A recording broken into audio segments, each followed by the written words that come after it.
The desert holds its breath. There are places in the world where silence feels older than time, where the wind seems to carry not voices, but the memories of voices. Somewhere in the cracked belly of a vast desert, unnamed here to protect its mystery, a half-buried ruin lies smothered by the sand. No road leads to it. No map claims it. It doesn't belong to any known civilization. And yet, it stands. Sunlight strikes the high ridge of stone blocks at a slant, as it has for thousands of years. A line of broken walls, patterned like an incomplete puzzle, runs outward in geometric precision. Beneath the surface, layers of silt and ash whisper of floods, of fire, and of something else, something sudden, something final. When a team of surveyors first encountered it in the late 1990s, seeking oil, not archaeology, they assumed they'd stumbled across a forgotten Roman outpost, or perhaps an extension of the Indus Valley civilization. But initial drone scans showed architectural signatures that didn't fit either culture. No Latin inscriptions, no Harappan seals, not even crude carvings of animal forms or deities.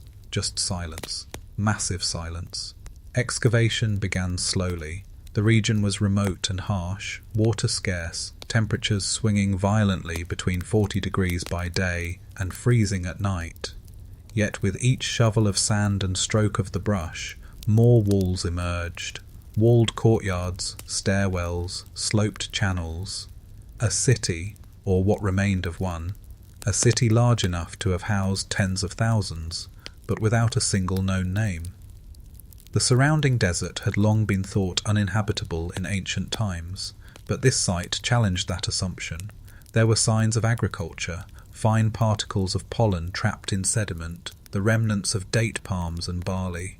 There were fire pits and ovens, even children's marbles made of smooth polished clay.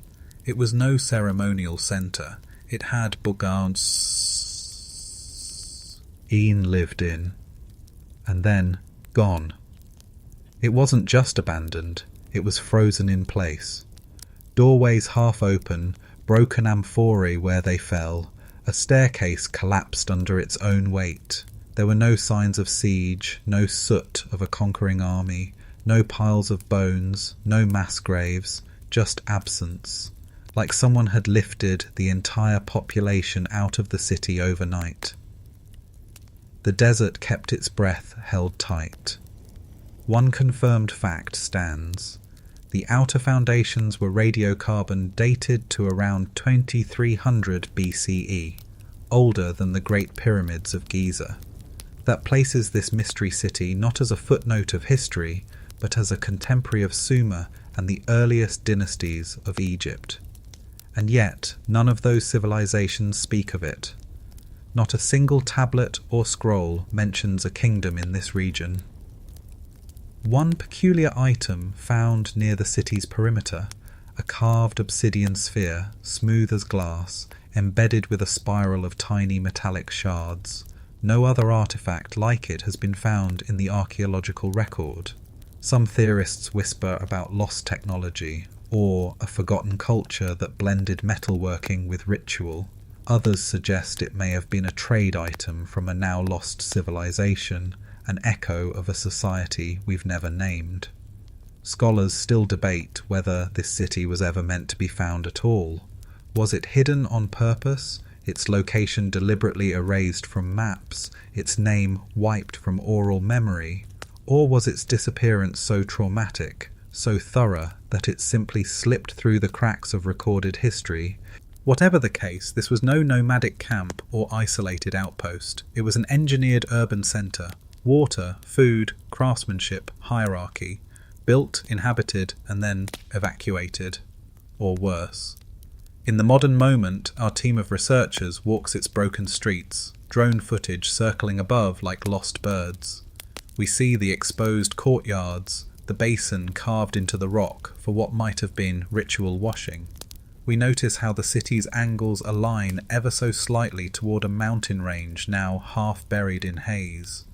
There's no script to read, no kings to list, no dynasties to count, but what remains is enough to haunt us. If the desert holds its breath, it's because something, perhaps everything, was once taken from it, and now it waits. The city with no name, they called it nothing, because there was nothing left to call it. When archaeologists first marked the coordinates of the site, on a satellite printout hastily circled with red ink, they simply labelled it Zone X. Later, once excavation confirmed its immense scale, they gave it a working title, Site 17A. But even among the researchers, it earned a different nickname, the Nameless City. No inscriptions, no tablets, no inscriptions scratched hastily into stone or inked onto clay, nothing that identified who built this place, who lived here, what they called themselves, or how they saw the world. In the entire city, not a single name survived. And yet, as we walk among the ruins, it's clear this was once a place that teemed with life. The buildings, wide, low, and arranged in complex geometric grids, show clear signs of zoning. Residential clusters nestled near water channels, larger structures positioned along central causeways, suggestive of administration or ceremony. The urban layout wasn't random, it was planned, deliberate. This was no sprawl, it was an organised civilization with purpose. At the heart of it lies what the team refers to as the Courtyard of Silence. It spans over 2,000 square metres, encircled by massive columns that once supported a grand covered walkway. Along one wall they discovered a shallow groove, perfectly cut, running for 20 metres, like a ceremonial channel or a display route. Some hypothesise it was used for processions, others for market stalls. Still others think it may have had religious significance. But religion leaves traces, shrines, idols, graves, and this city has none. It's a baffling emptiness. One of the few decorative elements unearthed was a flat stone panel engraved with a ring of interlocking animal forms, none of which match the fauna of the surrounding region. Stylized antelope with spiralling hoe, RNS, birds with 5 wings, a quadruped creature with no face at all. Were these symbols, fantasies, totems of gods long forgotten? Mainstream archaeologists remain cautious. The panel could represent imported artwork, an outsider's gift, or even a child's game. But fringe theorists point to it as evidence of a vanished spiritual tradition, one without temples or tombs, a belief system that did not fear death, or perhaps did not recognize it. The city's orientation, too, is unusual. While most ancient cities align with cardinal directions, north, south, east, west, this one skews 17 degrees to the northeast. Some believe it was oriented toward a now eroded riverbed. Others suggest it may have followed the rise of a long-forgotten star. Attempts to link the alignment to solstices or equinoxes remain inconclusive. But even in its namelessness, the city speaks. The brickwork is consistent. The joints between stones, tight and well placed. The materials used suggest knowledge of both local quarrying and advanced transport techniques. Several massive lintels weigh over 2 tons each, yet show no signs of animal-drawn transport or wheel ruts. A particularly curious feature lies near the city's edge, a series of 3 false gates carved into solid rock walls. They lead nowhere, just blank stone beyond. Their frames are ornate, deeply incised with symmetrical patterns that look almost digital in their precision. Some researchers suggest they were ceremonial entry points for rituals we no longer understand. Others joke they were doors to nowhere, built by architects with too much time on their hands. But every detail here feels intentional. Still, not a single clue about who these people were. Not a name scratched into a foundation stone, not a boast carved for a king, no list of laws or lineage of rulers. We find names almost everywhere in ancient history. Djoser, Ur-Nammu, Ashoka. Even in pre-literate societies, identity leaves its echo. But here, in the stillness of this sun-bleached skeleton, we hear no names, no sounds, only the wind tracing the empty doorways. It leaves us wondering, did these people intend to be remembered at all, or were they fleeing something so catastrophic that they erased even themselves? In 2004, a small tablet was found in a nearby village, a fragment of unknown origin, believed to have been unearthed decades earlier by a local farmer. It bore 8 strange symbols, none matching any known script. Some proposed a link to the Nameless City, citing stylistic similarities. Others dismissed it as modern forgery. To this day, the tablet remains under study in a locked university archive. Scholars still debate whether the lack of writing at the site is evidence of a lost oral culture, or whether it suggests an entirely different model of civilization, one that didn't record history at all. Or perhaps the records were there once and simply didn't survive the sand, wind, or time. We know so little, yet the structures are undeniably human. We see the spacing between steps, the height of door frames scaled to human form, the soot marks above what could have been cooking alcoves. Even without names, we sense the lives lived here. Children played in these courtyards, families gathered at dusk, people loved and laughed and feared, and one day something happened and it all stopped. A civilization that built, ate, danced and dreamed without leaving a single name behind. We press forward, the silence persists. A map without markings. Long before satellite imaging and ground-penetrating radar, ancient cartographers traced the world with stories. Mountains were not just elevations, they were the backs of sleeping gods. Rivers weren't merely waterways, they were divine veins connecting one sacred land to another. And blank spaces on a map, those were never just errors, they were warnings. This city, the one we now call Nameless, sits precisely in one of those blank spaces. Archaeological maps of the region have long shown well-documented networks of ancient trade. From the fertile crescent of Mesopotamia to the bustle of the Indus Valley, early civilizations built predictable paths between them for copper, tin, lapis lazuli, grain, textiles. Routes often hugged rivers or coastlines. Oasis towns rose and fell along caravan trails. Cities like Uruk, Harappa and Babylon didn't simply exist, they thrived by being known.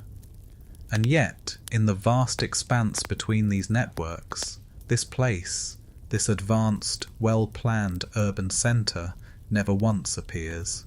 Not in Babylonian merchant records, not in Harappan seal impressions, not in Sumerian cuneiform.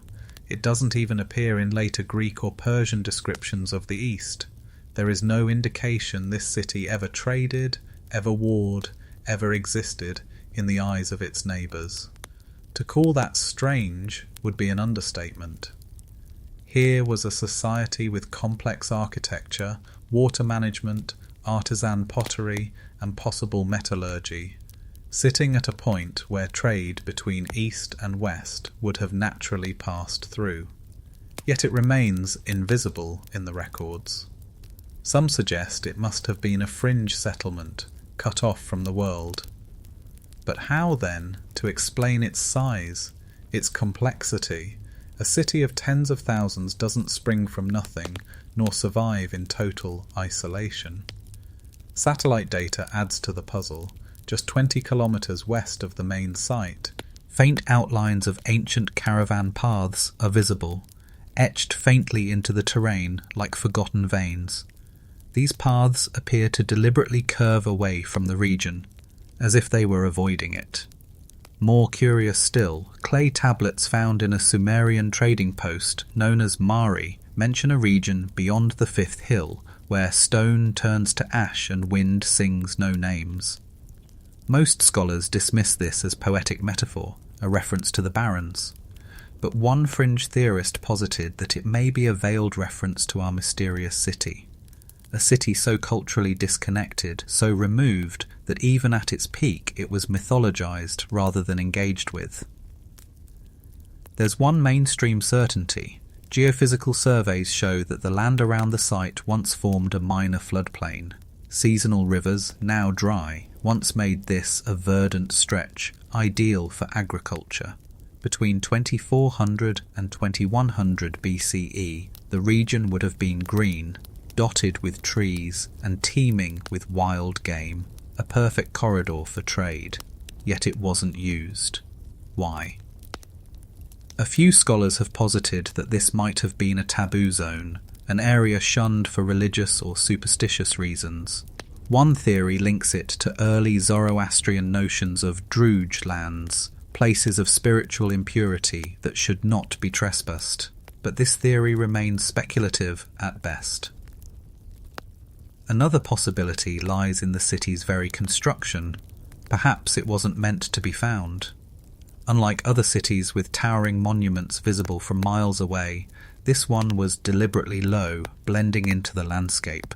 Its buildings use earthen colours that mimic the surrounding terrain. Its roadways are sunken rather than raised. Could it have been camouflaged? A hidden sanctuary? A city built to be invisible? In the mid-2010s, a peculiar object found at the site deepened the mystery. A small, palm-sized disc made of soapstone, etched with what appeared to be a crude topographic sketch. Under infrared light, faint lines revealed a looping shape that mirrored the nearby terrain, a ridge, a dry river, and a set of 3 dots in a triangle formation. The very placement of the Nameless City. Was this a local map, a marker, or a talisman of some kind? Even more strangely, identical triangle motifs were later found scratched into rocks far beyond the site, some as distant as 800 kilometers. Were they left by survivors, pilgrims, traders? Scholars still debate whether these markings are connected, or if we're simply grasping for meaning in coincidence. But it's hard to ignore the pattern. This city was physically present but culturally absent. It built nothing to glorify itself. It left no markers to be followed. It occupied a crossroads of civilizations, and yet it stood utterly apart. Today, looking at a map, there's a faint irony. The region is now filled with red dots, dig sites, coordinates, notes of interest. It has become a new point of fascination for scholars and adventurers alike. But for nearly 4,000 years, it was a blank space, a silent omission, and perhaps it was meant to be. Baked bricks and forgotten fires. Sometimes it's not the grandeur of a ruin that haunts you, it's the details. A thumbprint pressed into a drying brick, a line of soot above a doorway, blackened and old, a floor worn smooth by bare feet. These are the ghostly echoes of daily life, preserved in clay and fire. As the Nameless City began to reveal itself layer by layer, archaeologists were struck by one consistent material: mud brick, baked, uniform, durable. Not merely sun-dried, but kiln-fired. Not haphazardly moulded, but pressed into standardized forms. This wasn't amateur construction. It was industrial. The bricks are nearly identical in size, roughly 32 by 16 by 10 centimeters, and bear subtle tool marks, suggesting they were shaped in moulds. Fired bricks were rare in many Bronze Age cultures, often reserved for temples or palaces. Yet here they formed every structure: homes, walkways, water channels, perimeter walls. It was as if permanence was the goal from the beginning. Samples taken from these bricks were tested for thermoluminescence, revealing a surprising truth. They were fired over 4,300 years ago, likely between 2350 and 2250 BCE. That places this city squarely within the timeline of the Akkadian Empire's rise, the final phase of Egypt's Old Kingdom, and the zenith of the Indus Valley cities like Mohenjo-Daro. And yet, it doesn't fit. It shares traits with these cultures, but not identity. The brick formula is slightly different, more calcium-rich than the ones used in Mesopotamia. The firing temperatures appear higher, suggesting advanced kiln techniques. Even the composition hints at the use of animal dung and ground shell as tempering agents, practices seen thousands of kilometers apart, but almost never together. One unusual structure unearthed near the city's northeastern corner adds yet more intrigue, roughly circular with thick walls and a central chimney. Eye-like shaft, it appears to have been some kind of communal kiln. Charred residue clings to the interior. Early theories suggested it was an oven or a smelter, but residue analysis revealed no food particles, only traces of charcoal, fired clay, and something else, phytoliths from burnt papyrus or reed parchment. Could this have been a script-burning furnace, a document disposal site, a place where knowledge, perhaps intentionally, was destroyed? Scholars still debate whether the lack of writing at the site was because the people never used it, or because they erased it themselves. But this structure, half collapsed and soot-streaked, suggests something more deliberate, a purging. Even more startling is what lies beneath the bricks. In several sections of the city, particularly its southern quarter, the foundations rest on a blackened, uneven layer of charred earth and ash. Beneath it, nothing. No earlier city, no primitive settlement. This was not built atop another culture. It was built atop a burn. Fire, yes, but what kind? Some suggest a natural wildfire, though there's no evidence of nearby forests. Others suspect a volcanic event, but there are no known calderas in the region. One daring theory posits that the site was selected precisely because of the burn, either as a symbolic fresh start or to cover something up. Fringe researchers point to the concept of ritual cleansing by fire, common in many ancient cultures, the idea that land must be purified before it can be inhabited. Could the Nameless City have begun not from conquest or expansion, but from exile?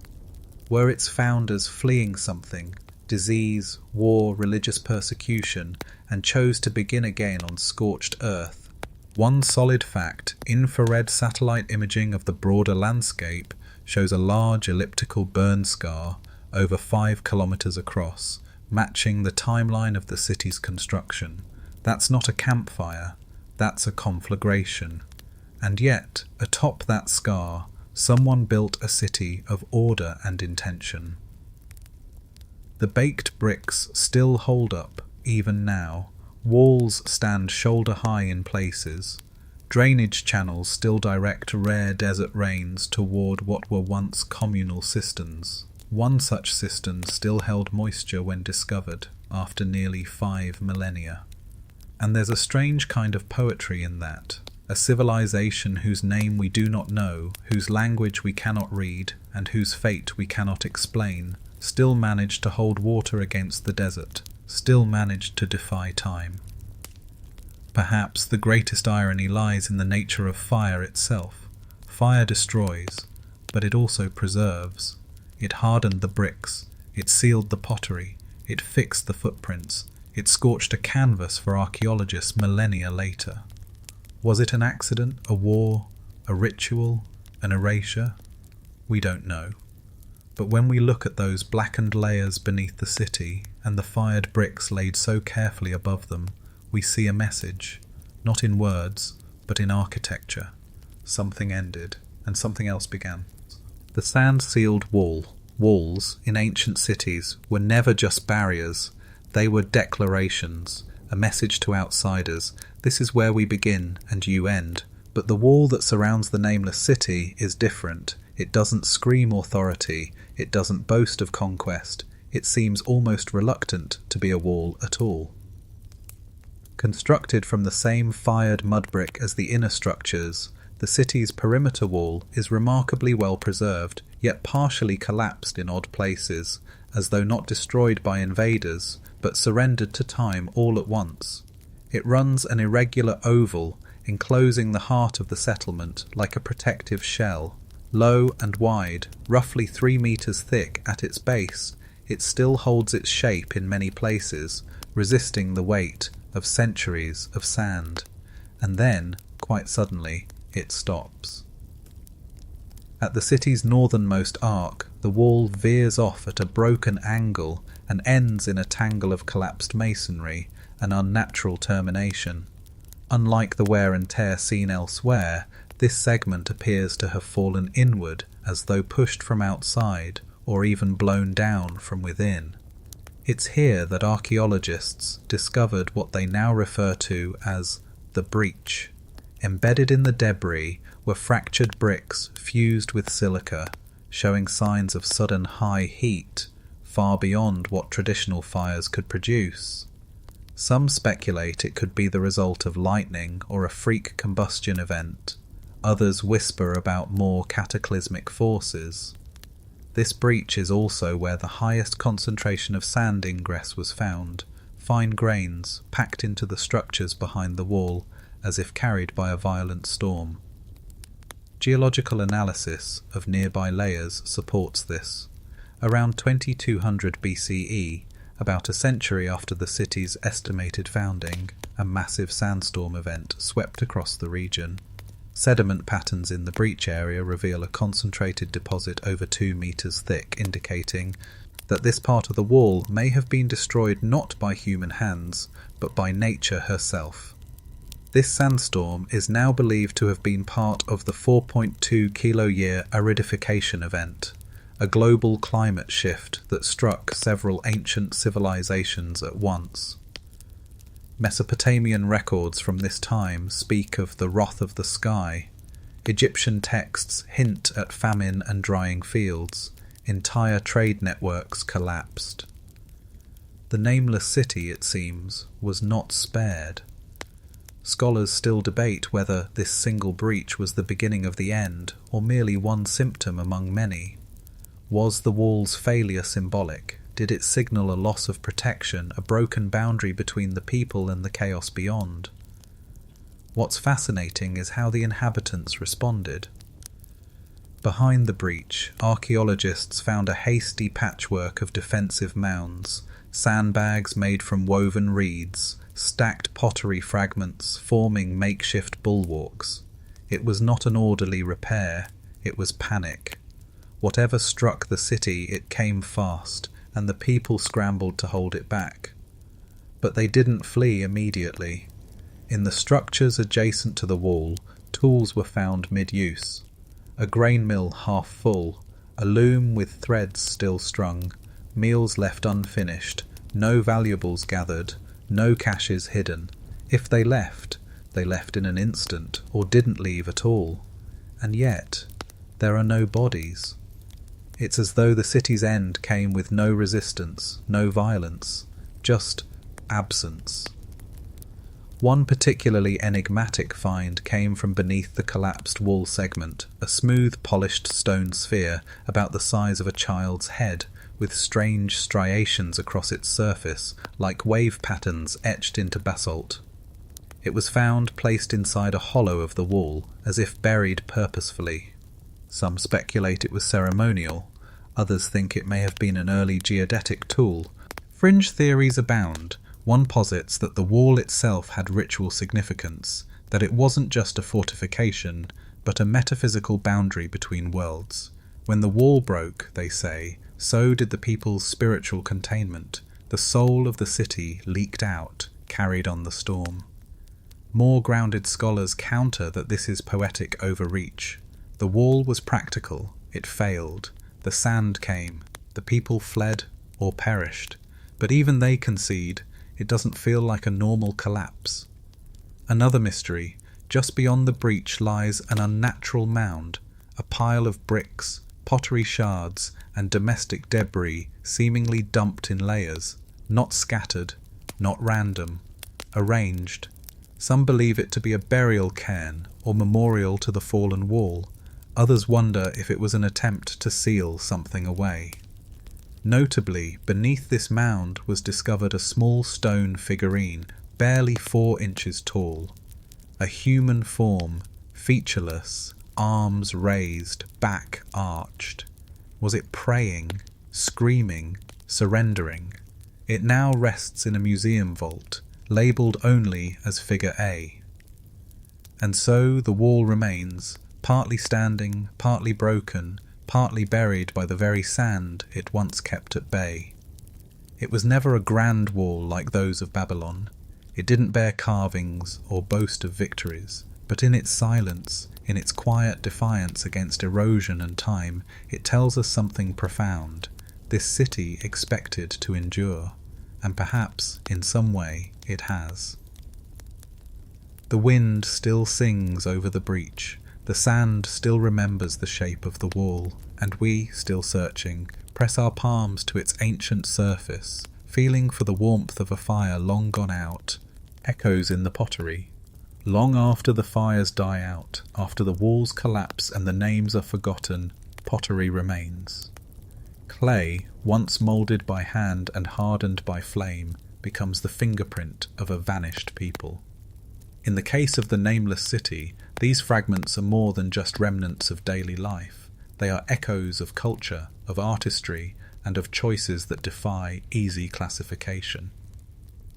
When the first shards were unearthed just outside the central plaza, nobody expected them to be particularly unusual. Pottery, after all, is found at nearly every dig site. It's often the most mundane artifact: bowls, jars, cups. But under closer scrutiny, these fragments whispered a strange story. The first clue came in the designs, a peculiar blend of geometric motifs and organic curves, often painted in a deep reddish-brown pigment that has proven remarkably resilient. Swirls intersected with triangle clusters. Parallel lines broke suddenly into thorn shapes. In one instance, a stylized lotus emerged from an abstract spiral, a design completely unprecedented for this region or period. What caught the researchers off guard was that the shapes weren't quite right for any known pottery lineage, not Sumerian, not Harappan, not Egyptian, Persian, or even early steppe. It was a style all its own, hovering at the edge of familiarity without ever landing. Some pots were coil-built, their rings carefully smoothed. Others appeared to be wheel-thrown, suggesting a more advanced technique. This mix is highly unusual. Civilizations typically adhere to one dominant pottery method. The presence of both, within a single context, suggests either cultural integration or a society in technological transition. More intriguing still were the clay sources. Mineral analysis revealed that the pottery was not made from local earth. Instead, the dominant clay type appears to have come from nearly 60 kilometers east, near a dry riverbed that shows no other signs of settlement. That raises troubling questions. Why would a city, surrounded by usable earth, import clay at great effort? One theory: ritual. The clay itself might have held symbolic significance. Perhaps it was taken from a pure or blessed source, or perhaps the people who settled here brought their pottery traditions and their soil with them. Fragments of one vessel, reassembled painstakingly in 2018, revealed an even deeper mystery. Around its base, etched so faintly it's invisible to the naked eye, was a band of symbols, not pictographs, not letters, marks like tally slashes and crescents arranged in a deliberate sequence. Some believe this to be a form of proto-writing, a code, a calendar, a signature. Scholars still debate whether these marks represent a lost writing system or are merely decorative, but the regularity of the sequences across multiple pots implies meaning, even if we no longer understand it. One particular type of vessel, the so-called twin-spouted jar, deserves special mention. Unlike anything seen in neighbouring cultures, these jars have two narrow necks, joined by a central handle. Their shape is inefficient for storage or pouring, but when replicas were made and tested, something remarkable happened. When water was poured into both spouts simultaneously, it produced a harmonic, gurgling sound, echoing like a whisper. Was this deliberate? Did these vessels have ceremonial use? Were they designed to speak, to mimic voices, to soothe or chant? Some archaeologists have even speculated that they were part of mourning rituals or healing practices. One jar was found buried, alone, beneath a threshold stone, carefully placed as if to ward off something or someone. Fringe theorists, ever drawn to anomalies, claim that the spirals on the pottery are part of an ancient resonance code, a way to vibrate energy through sound. They point to the harmonic jars and hint at sonic experimentation far ahead of its time. Mainstream scholars remain skeptical, citing the lack of corroborating evidence. Yet one thing remains certain: this pottery doesn't fit anywhere. In 2021, an interdisciplinary team ran an AI pattern comparison across 5,000 years of global ceramic design. The nameless pottery came up as a statistical outlier, a unique signature unrelated to known lineages, a cultural isolate, or perhaps a branch we never knew existed. And there's still more. Some of the fragments bear fingerprints, pressed, smudged, preserved.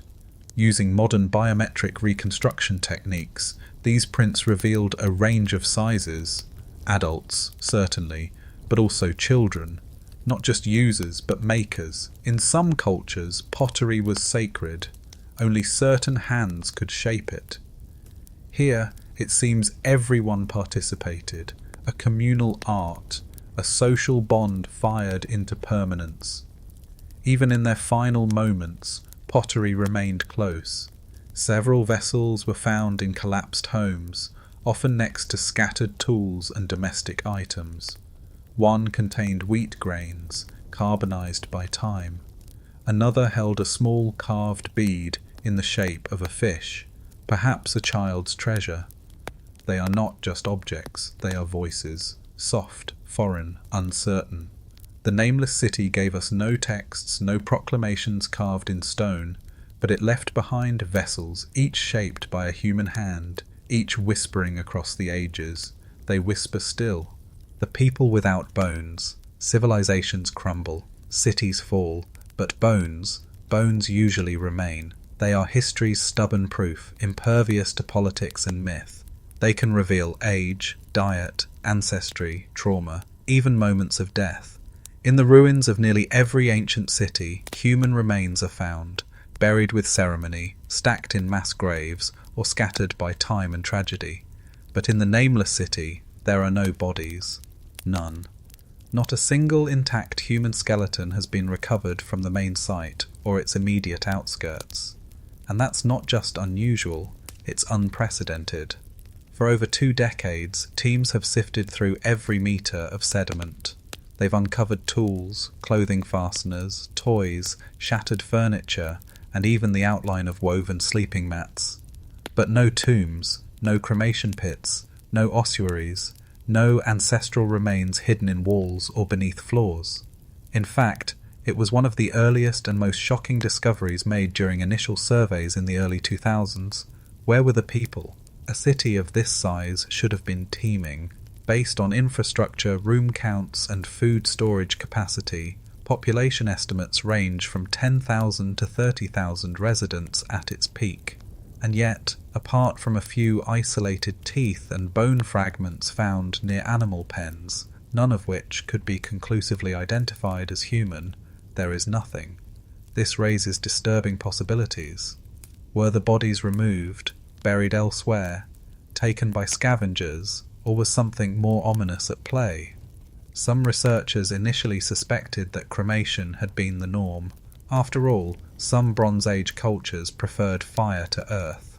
But there's no consistent evidence of large-scale burning, and certainly no ash pits or ritual cremation grounds, no urns, no charred bone shards.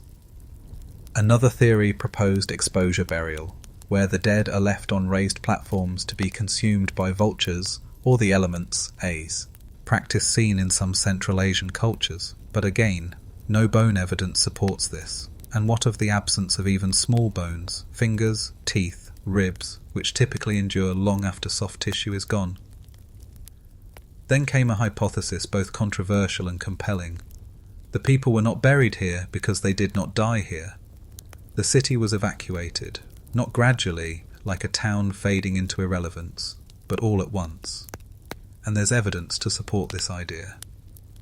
In one corner of the city, archaeologists uncovered a cluster of baskets and satchels, woven from reeds and palm fibres. Inside, they found wrapped food bundles, dried legumes, and spindles of yarn. These were travel preparations, hastily packed. Even more revealing was the discovery of a set of flat stones arranged in a spiral path leading out of the northern gate. Barely visible beneath the sand, this path continues for nearly half a kilometre before disappearing entirely. Along its edge, a series of shallow impressions were found, the prints of sandals, hardened in clay-rich soil that had once been wet, a line of departure, a quiet, organised exodus. But if they left, where did they go? Here the story darkens. Beyond the city limits, scattered across a wide desert plateau, researchers have begun uncovering isolated graves, hundreds of them. Not clustered but spread across miles. Some shallow, others covered with simple stone markers. None show signs of elaborate ceremony. Many contain only partial remains. One excavation revealed the skeleton of a woman in her mid-30s, curled on her side, buried with a ceramic shard clutched in one hand. Her bones showed signs of malnutrition and exposure to cold in what is now an arid, scorching landscape. How? Isotopic analysis provided an answer. Between 2200 and 2100 BCE, this region underwent a rapid climatic collapse. The so-called 4.2 kilo-year event had turned lush pastures into dust. Temperatures plunged, then soared. Water sources dried overnight. Crops failed. The climate had betrayed them. Scholars still debate whether the residents of the Nameless City anticipated this shift or were caught off guard. But the absence of the dead within the city walls suggests a terrible kind of clarity. They knew they could not stay. But what of the few fragments that were found? In 2009, a single molar was excavated from a kitchen floor, unusual in itself. Genetic analysis was inconclusive due to degradation, but a tiny trace of mitochondrial DNA hinted at a genetic lineage distinct from both Mesopotamian and South Asian populations. It suggested an origin far to the north, possibly the Caucasus or Central Eurasian steppe. If accurate, it would mean the city's founders were migrants themselves, a people who had already made a long journey once before. Fringe theorists take this further. They propose the city was never meant to be permanent. It was a sanctuary, a hidden refuge for a displaced group with unique beliefs and traditions. When the sanctuary failed, they vanished again, leaving only the shell behind. Perhaps the most haunting evidence is the absence itself. In an old temple ruin, we expect relics of belief. In a palace, signs of power. But in a city with no bodies, no graves, no mourning spaces, we find only an unanswered question. How do thousands of people vanish without a trace? Some say the desert took them. Others believe they simply walked away into the dunes, into oblivion. But there's one final theory whispered quietly among the archaeologists as they stand in the evening heat. Maybe they never belonged here at all. A canal to nowhere. In ancient cities, water is destiny. Wherever humans have settled, from the Fertile Crescent to the Yellow River Basin, water management has been the dividing line between greatness and ruin. It enables agriculture, industry, and life itself. So it's no surprise that beneath the dust and silence of the Nameless City, a vast network of buried canals was discovered, meticulously constructed, cleverly engineered, and leading nowhere. In 2012, a team using ground-penetrating radar stumbled upon what appeared to be a long, shallow trench, lined with smooth clay tiles, stretching nearly 2 kilometres from the city's southern edge. Initially assumed to be an ancient road or aqueduct, closer excavation revealed a complex irrigation system, sediment traps, diversion gates, even catchment basins, all astonishingly advanced for the period. But here's the strangest part: the canal never reaches a water source. Following the trench eastward, the survey team expected to find a dry riverbed, perhaps an extinct tributary or seasonal stream.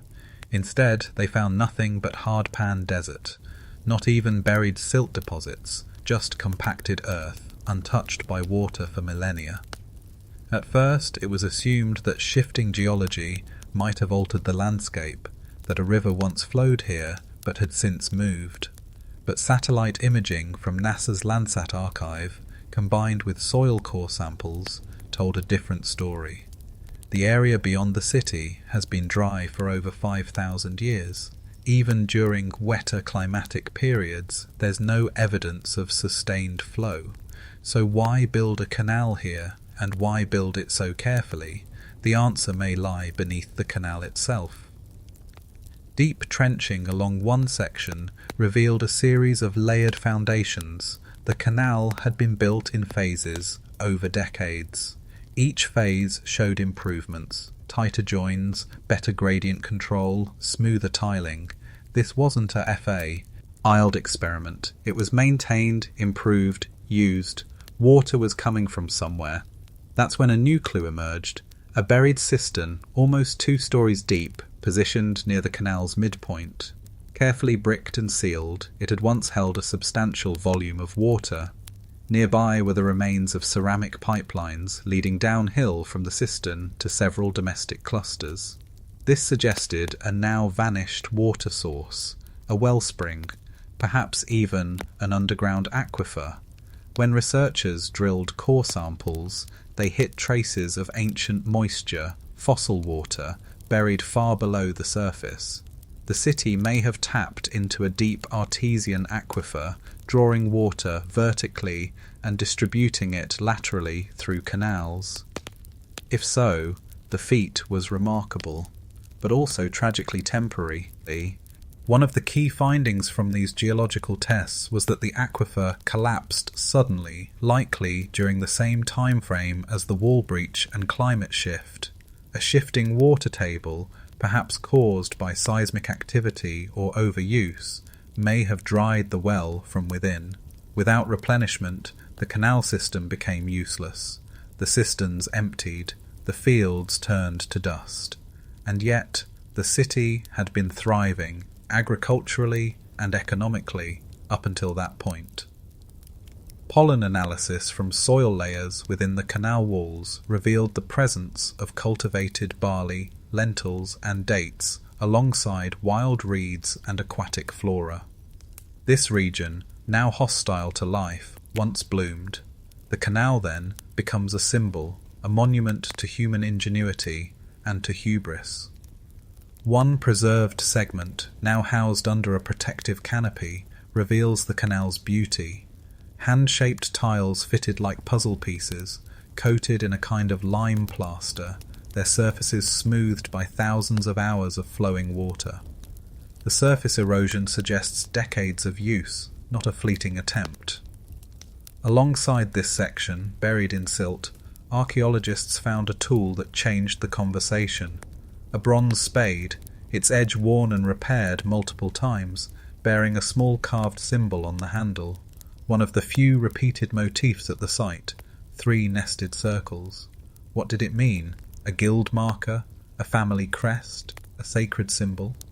Scholars still debate whether this sign was administrative or spiritual, but the recurrence on pottery, tools and wall etchings suggests a shared cultural language. Not writing, perhaps, but identity. And then there is the story of the Laughing Basin. Near the southernmost canal segment, excavators uncovered a shallow pool lined with bright white stones. Its acoustics were peculiar. When someone spoke while standing within it, their voice echoed with a flanging effect, as though laughing back.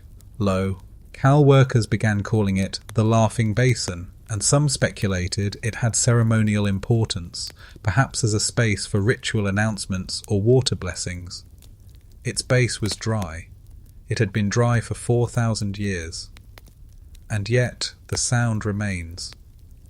In a way, the canal system is like the city itself, a marvel designed for survival, cut off without warning, a machine whose fuel, water, was suddenly withdrawn. It tells us the people here understood the land intimately, but perhaps they underestimated its fragility. They had engineering, vision, willpower, but they didn't have forewarning. Today, the canal lies buried beneath sand and scrub. From above, it's little more than a serpentine shadow, winding across a land that has forgotten how to bloom. But deep below, those smooth clay tiles still wait, carved by water and time. A canal to nowhere, yes, but once it led to life. The city beneath the sand. Some ruins reveal themselves all at once, stone rising from soil like exposed bone. Others remain elusive, resisting discovery even as satellite imaging and laser scans peel back layers of earth.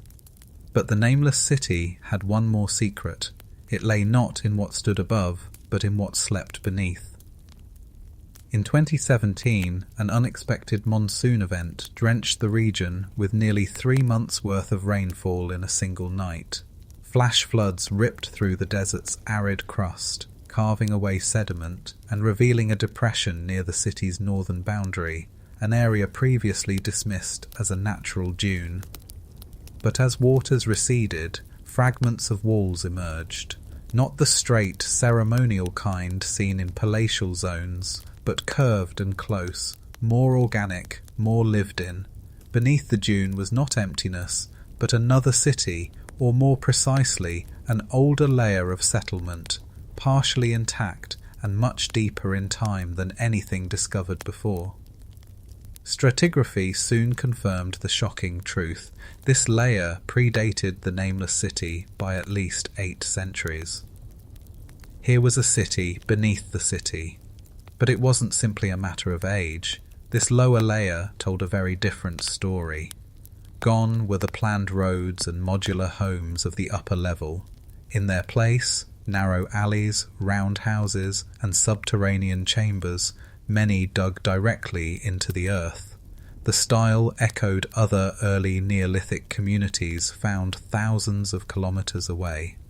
Could it be that this desert was once home to a far older wave of settlement, long before the Nameless City ever rose? Among the first artifacts retrieved was a burnished red pot, adorned with etched spirals and filled with what turned out to be desiccated grain. Carbon dating placed it around 3050 BCE, predating even the earliest known cities of the Indus Valley. Nearby, a circular hearth was discovered, still darkened by soot. Around it, clay. Idols, each no more than a few inches tall, lay arranged in a ring, arms extended, faces blank. Unlike the upper city, this lower layer contained bodies, but only a few. One was a man, his knees tucked to chest, interred beside a wall painted with ochre lines. Another was a child, buried with a polished stone disc gripped in one hand. Their bones showed signs of both hard labour and ritual care, smoothed joints, healed fractures, anointing residues on the skulls. Scholars still debate whether these early settlers were ancestors, cultural predecessors, or an entirely unrelated group that vanished, forgotten, until later arrivals built above them. But one thing is clear. The relationship between these two layers is not accidental. The layout of the Nameless City's core aligns almost perfectly with the buried structures beneath it. It's as though the later builders were tracing shadows, honouring a blueprint they couldn't fully understand.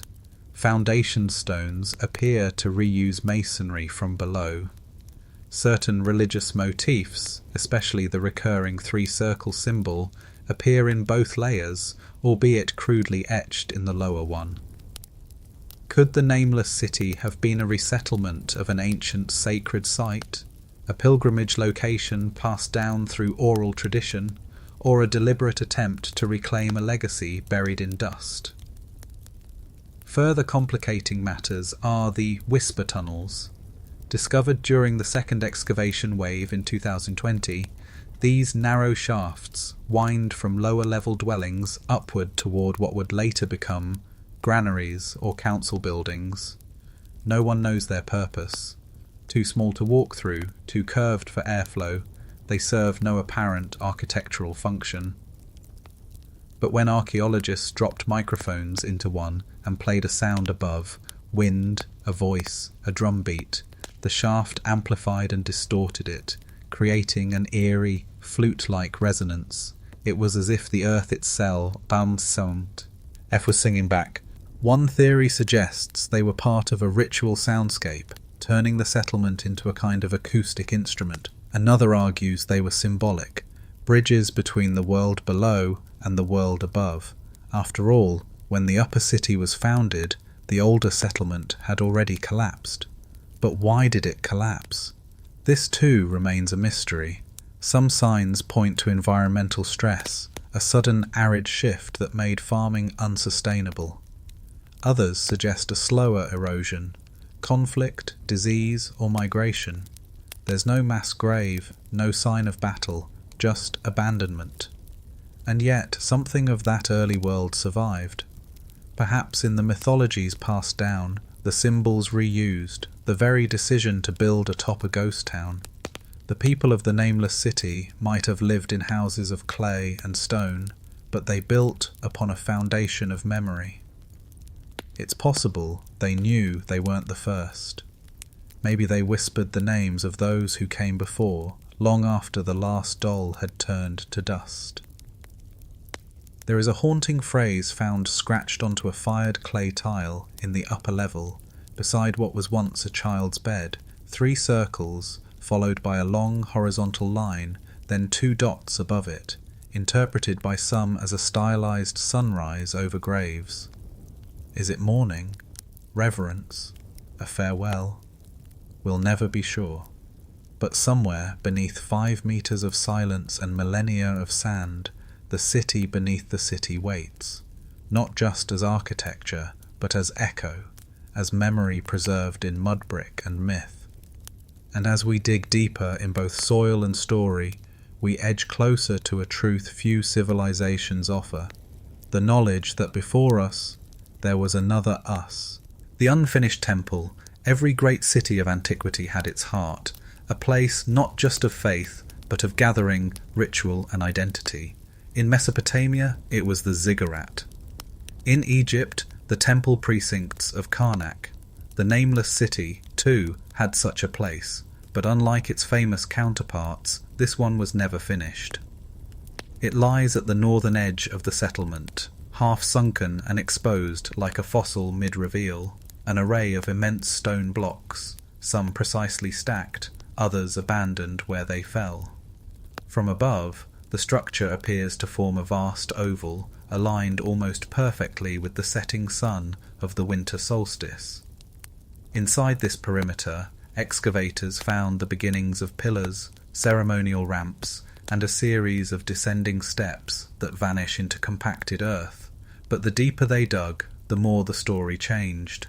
This was no simple temple. The materials used here differ sharply from the rest of the city.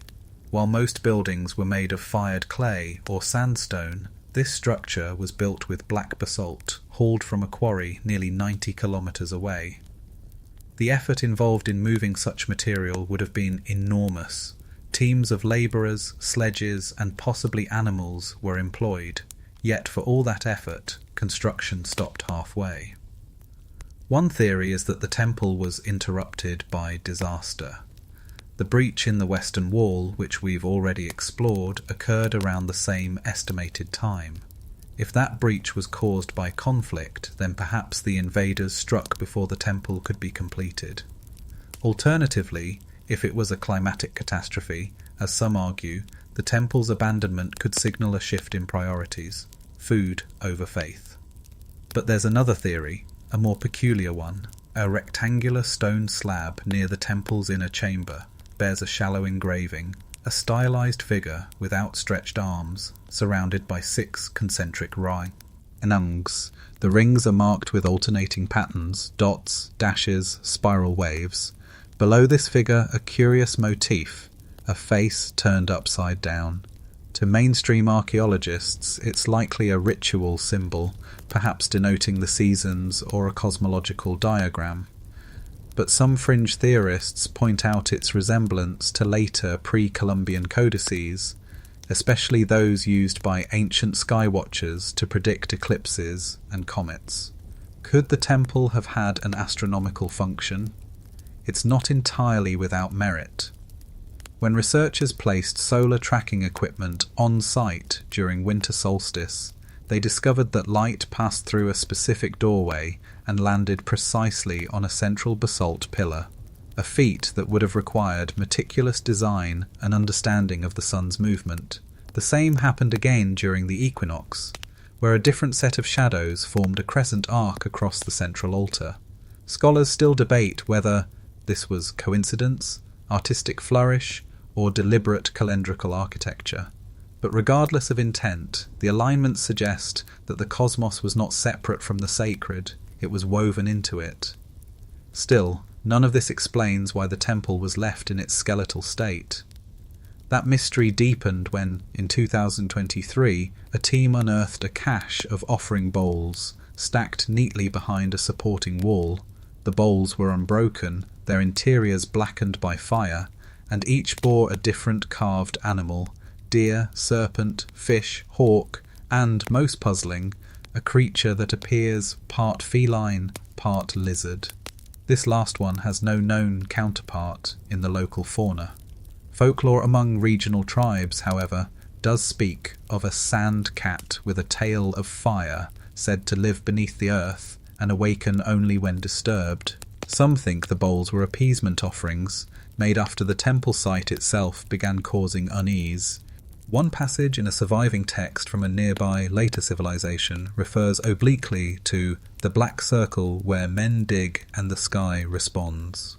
While poetic, it's unclear if this references an actual place, but it adds an unsettling possibility to the mix. That construction may have halted not from inability, but from fear. Then there's the unfinished inner sanctum. Its floor slopes downward unnaturally, almost like a funnel. At its deepest point, engineers found a perfectly cylindrical shaft, smooth-walled and descending straight down for nearly 40 meters. It leads to nothing. No chamber, no water source, no tomb, just a dead, vertical hole, like a blind eye in the stone. Acoustic tests revealed another peculiarity. Sounds made at the lip of the shaft do not echo normally. Instead, they produce low-frequency vibrations, as if the chamber is humming in response. It's imperceptible to human ears, but detectable through sensitive equipment. This led some researchers to speculate that the shaft was part of a ritual resonance system intended to channel voices, chants, or even musical instruments in a way that would have physiological effects on worshippers. One fringe researcher went further, suggesting the shaft functioned as an earth antenna designed to receive messages from the gods, or the ground itself. Yet with no inscriptions, no definitive icons, and no historical record, the temple remains a question mark etched in basalt. Was it a sanctuary, an observatory, a burial site, or a warning?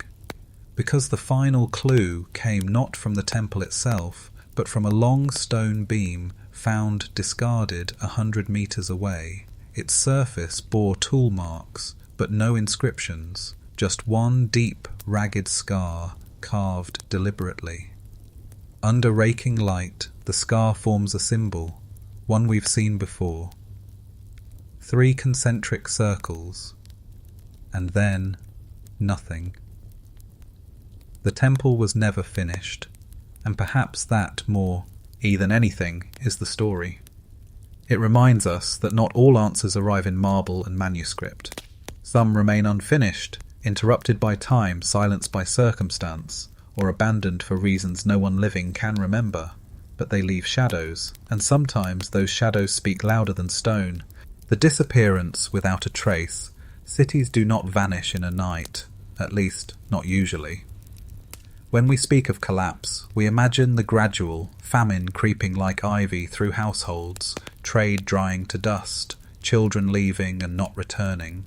Yet the Nameless City defies that slow erosion. Its disappearance, according to the layers of sediment, pollen analysis, and debris distribution, was abrupt. So abrupt, in fact, that it has no true parallel in the archaeological record of its region. There are no mass graves, no burn layers, no toppled walls from earthquake or flood, no signs of conquest. And yet, it stopped, people left, and they never came back. The uppermost occupation layer, what should have been signs of decline, is instead oddly pristine. Domestic vessels sit in neat rows. Storage pits remain sealed, still holding grains that would have been invaluable in lean times. In one home, a wooden comb lay beside a mat, as though dropped mid-use. In another, a child's chalk drawing on the floor had been partially washed away, but not walked over. This tells us something vital. The city wasn't sacked, it wasn't razed, it was abandoned in haste, yet somehow with order. Which raises a haunting question. What made tens of thousands leave behind a thriving city in perfect working condition? Mainstream scholars point to environmental disruption. Pollen core samples taken from beneath the city's southern gardens show a sudden shift around 1900 BCE. Hardy desert flora overtakes previously rich botanical layers. In short, the land dried. Rivers that once fed irrigation canals may have shifted course, perhaps due to tectonic tremors. If the water went, the people had no choice but to follow. But that's only part of the story. Because signs of an exodus exist, but only outward, there's no sign that refugees integrated with neighbouring cultures, no record in adjacent settlements of a sudden population swell, no borrowed motifs, no travelling artisans. It's as if the people of the Nameless City simply evaporated. More perplexing still is a site discovered roughly 400 kilometres to the northeast, known only as the Broken Plain. Here, in a landscape otherwise barren, archaeologists found a series of stone circles, aligned in an almost mirrored layout to the Nameless City's own temple precinct. Some of the same symbols recur, particularly the triple circle and the upside-down face. Beneath one of the rings, a single basalt slab was uncovered. It bore an inscription unlike anything else in the region, a spiral turning in on itself, then abruptly terminating in a jagged edge. Fringe theorists speculate that the Broken Plain may have been a rendezvous, a second site meant for ritual or rebirth. But there's no sign of sustained life there, no homes, no hearths, no graves, just wind, stone, and echoes. Another mystery emerges in the form of radioisotope anomalies found in the city's final sediment layer. In 2021, a team discovered small beads of fused silica, materials formed at extremely high temperatures, far beyond what could be produced by ancient kilns. These were embedded in household floors and even inside sealed jars. The implication? A sudden, intense burst of heat, possibly from a meteor airburst, like the Tunguska event in 1908. Scholars still debate whether this was the final blow, a celestial flash of fire that forced the last families to flee. But if so, why was there no fire damage to the buildings? Why are the artifacts left so gently, so reverently? This contradiction fuels alternative interpretations. Some posit that the silica beads may be remnants of a ritual fire, or byproducts of an unknown technological process. Others suggest the people may have interpreted the event, whatever it was, as an omen. And omens carry power. In ancient cultures, celestial events, eclipses, comets, meteors, were rarely seen as neutral. They were messengers, often of doom, a sudden fireball in the sky, a trembling earth, a river retreating without cause. These weren't random, they were cosmic mandates. And in the case of the Nameless City, such a sign may have triggered a collective decision to leave, to retreat, to let the city go dark rather than risk divine wrath. Adding to the eeriness is a find made in a low chamber near the council quarters. Etched on the wall, barely visible, were a series of handprints, 27 of them, all small, children's hands, placed in a perfect arc, each one surrounded by a radiating circle, like a halo or sun. It's been dubbed the farewell wall. Whether it was ritual, panic, or something else entirely, those final touches suggest a city aware of its own end. Not a society in disarray, but one choosing, however reluctantly, to step into silence. Even now, satellite scans show the city's perfect grids beneath the sand, unspoiled. It's as though they were waiting for a return that never came, or, perhaps, for a future they sensed would come looking. Whispers from the underground, beneath the Nameless City lies a second city, though to call it that might be misleading. It has no walls, no streets, no shrines, just a honeycomb of chambers, tunnels and pits, some hewn by hand, others seemingly natural. It is older than the surface settlement, and much stranger. The first shaft was discovered by accident in the early 1990s when a survey team's equipment collapsed into what appeared to be a collapsed storage cellar. What they found instead was a perfectly squared tunnel descending at an angle and lined with smooth clay tiles. The shaft led to a network of rooms, ranging from coffin-sized cells to a grand atrium-like cavern with arched ceilings and a peculiar acoustic resonance. When one archaeologist dropped a coin onto the floor, the sound didn't echo, it stayed, a long, low vibration, humming through the stone like a tuning fork. This underground complex, now referred to as the substratum, has since become the most mysterious feature of the entire site. At least 9 entrances have now been found across the city, hidden beneath courtyards, under collapsed wells, and in the rear of certain homes. Some passageways are vertical, requiring rope, others slope gently. There is no consistent layout, no apparent system of ventilation, and no obvious reason why such a structure would be needed. Yet it exists, carved with purpose, vast, silent. What was it? Early interpretations favoured practicality, storage during the punishing summer heat. That theory crumbled when none of the rooms showed signs of long-term storage. No amphorae, no grain bins, no charcoal deposits. Others proposed it was a refuge system, a way to hide from raiders. But again there were no defensive features, no reinforced doors, no evidence of siege provisions, and perhaps most telling, no signs of habitation, no soot on ceilings, no bedding, no effuse pits. Instead, the substratum is marked by symbols, delicate etchings, not chiselled but painted in mineral-rich inks that have remarkably survived the centuries. Along the walls are rows of looping spirals, serpentine lines, and open-mouthed figures with elongated eyes. Many of them repeat across chambers, as if forming a language or a chant. One chamber, dubbed the chorus room, has walls marked entirely with these signs, circling inward toward a single unadorned pedestal in the centre. The ceiling above it is concave and stained with what appears to be soot or resin. Burn tests show it wasn't from torch smoke, it came from a material that burns fast and bright, like oil or dried fungus. Here's the part that still baffles researchers. In 2019, a multidisciplinary team conducted an infrasound test, sending low-frequency sound waves into the pedestal chamber. The result? A standing wave emerged, bouncing off the walls in a way that could induce altered states of consciousness in humans. It's the same kind of resonance found in some ancient Egyptian chambers and at select megalithic sites in the British Isles.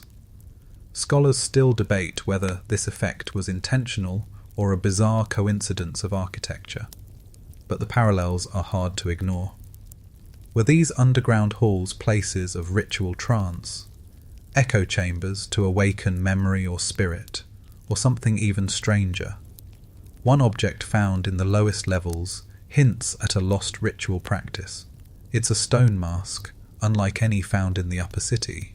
The mask is jagged, asymmetrical, with empty eye sockets and a mouth formed into a sharp, open oval. But when held under infrared light, it reveals hidden markings, not carved but smeared with some long-evaporated organic compound. These markings form radial lines emanating from the eye holes like rays or tears. The mask was found face down in the corner of a narrow chamber whose walls were scorched. Nearby, a curled animal skeleton, perhaps a jackal, lay curled in a fetal posture. One fringe theory suggests the substratum was used for communication with the underworld, not metaphorically, but literally, that it was believed the earth itself could speak, through vibration, echo, and dream. The city's creators may have descended here not to hide or store, but to listen. And then there's the chilling fact: these tunnels don't end at the edge of the city. In 2022, ground-penetrating radar revealed that some of the passageways continue outward, extending miles into the bedrock beneath the desert. They twist and descend in looping, irrational paths, ignoring the logical constraints of ancient engineering. One tunnel was traced for nearly 7 kilometers before the signal vanished beneath a collapsed rock layer. Where were they going? And why did no other civilization in the region build anything remotely similar? There's no record of these chambers in oral traditions, no mentions in recovered inscriptions, no echoes of them in nearby cultures' mythologies. It's as though the people of the Nameless City made a pact with silence to leave this one truth unspoken. Or perhaps those who descended into the deep never came back. In modern times, only a handful of the substratum's passages have been fully explored. The dangers, unstable walls, oxygen depletion, collapse, are real, but so is the pull. Scholars and adventurers alike speak of an eerie pressure when descending, a sense that something is waiting below, not malicious, necessarily, but aware. And sometimes, when equipment fails or lights flicker, they swear they can hear it.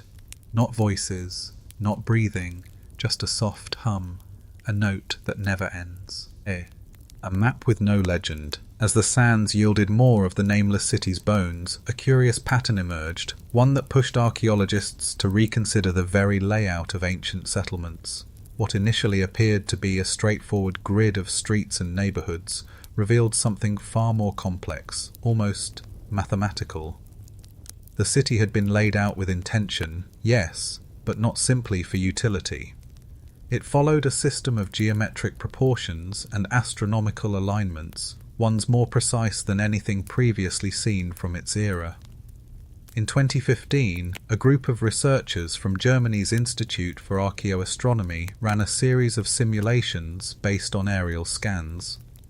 The city's principal axis aligned almost perfectly with the heliacal rising of the star Aldebaran, the red eye of Taurus, visible in the eastern sky during spring planting. Other key structures, such as the council chamber and central shrine, fell on a grid that matched solar solstices and equinoxes. These weren't casual coincidences. The precision was within 1 degree, impossible to achieve without sustained observation and knowledge passed through generations.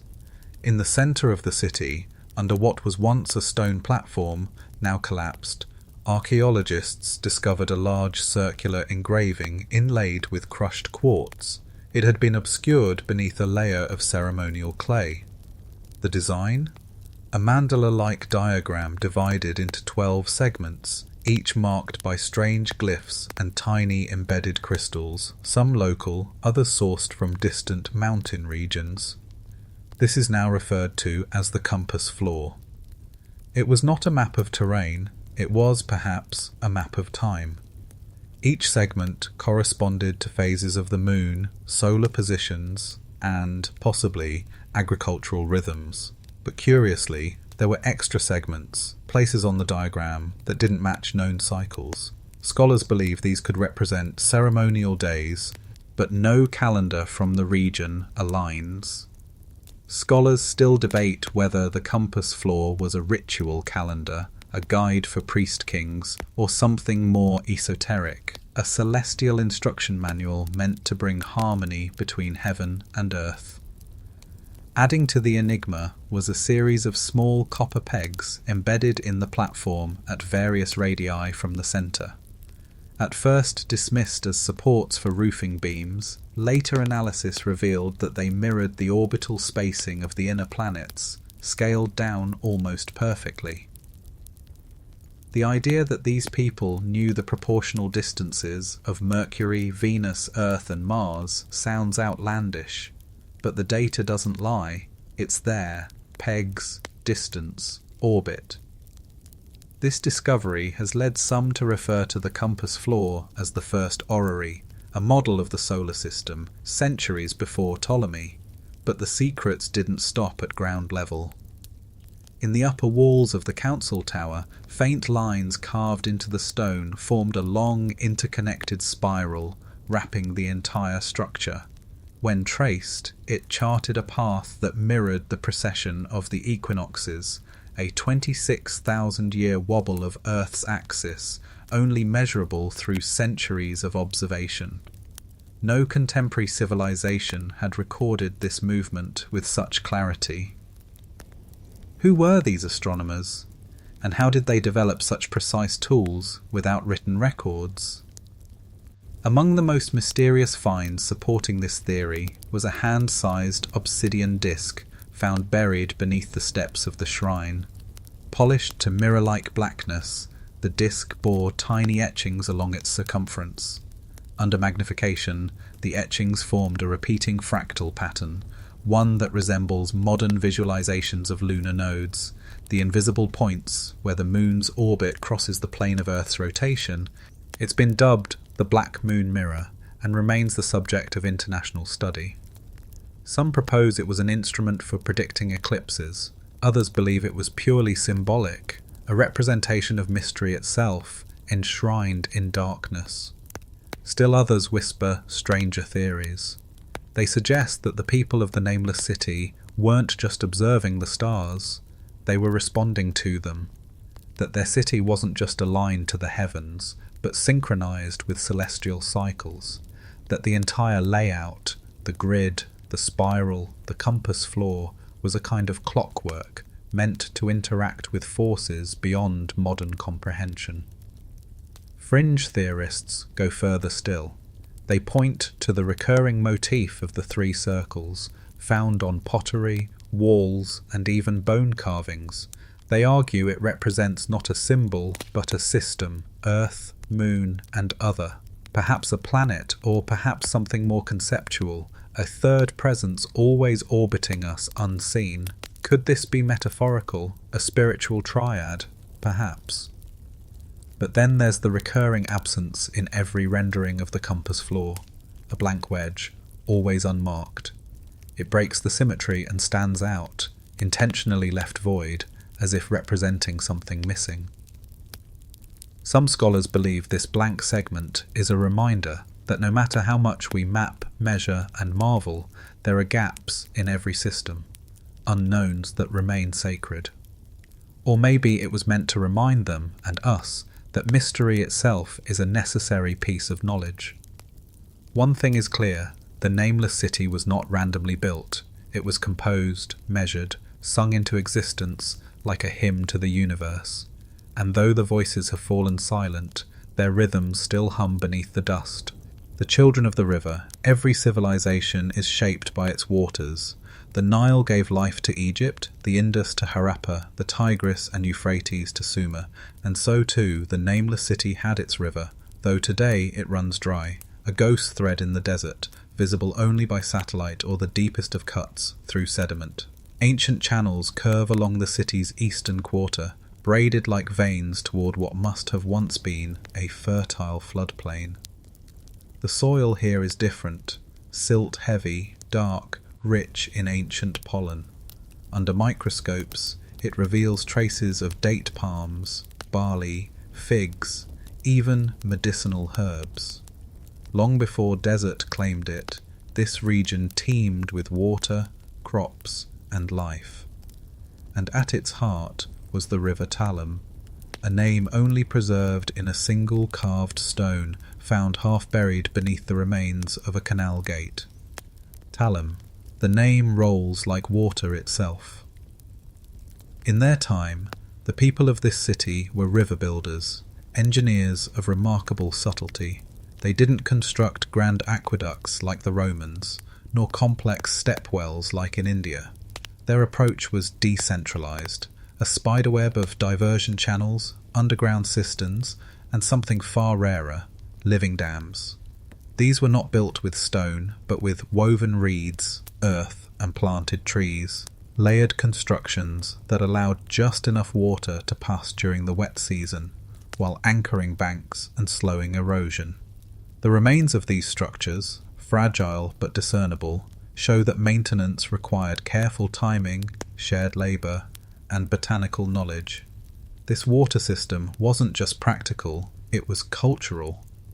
Children's burial jars have been found near irrigation gates, painted with fish, birds, and spiral-eyed river gods.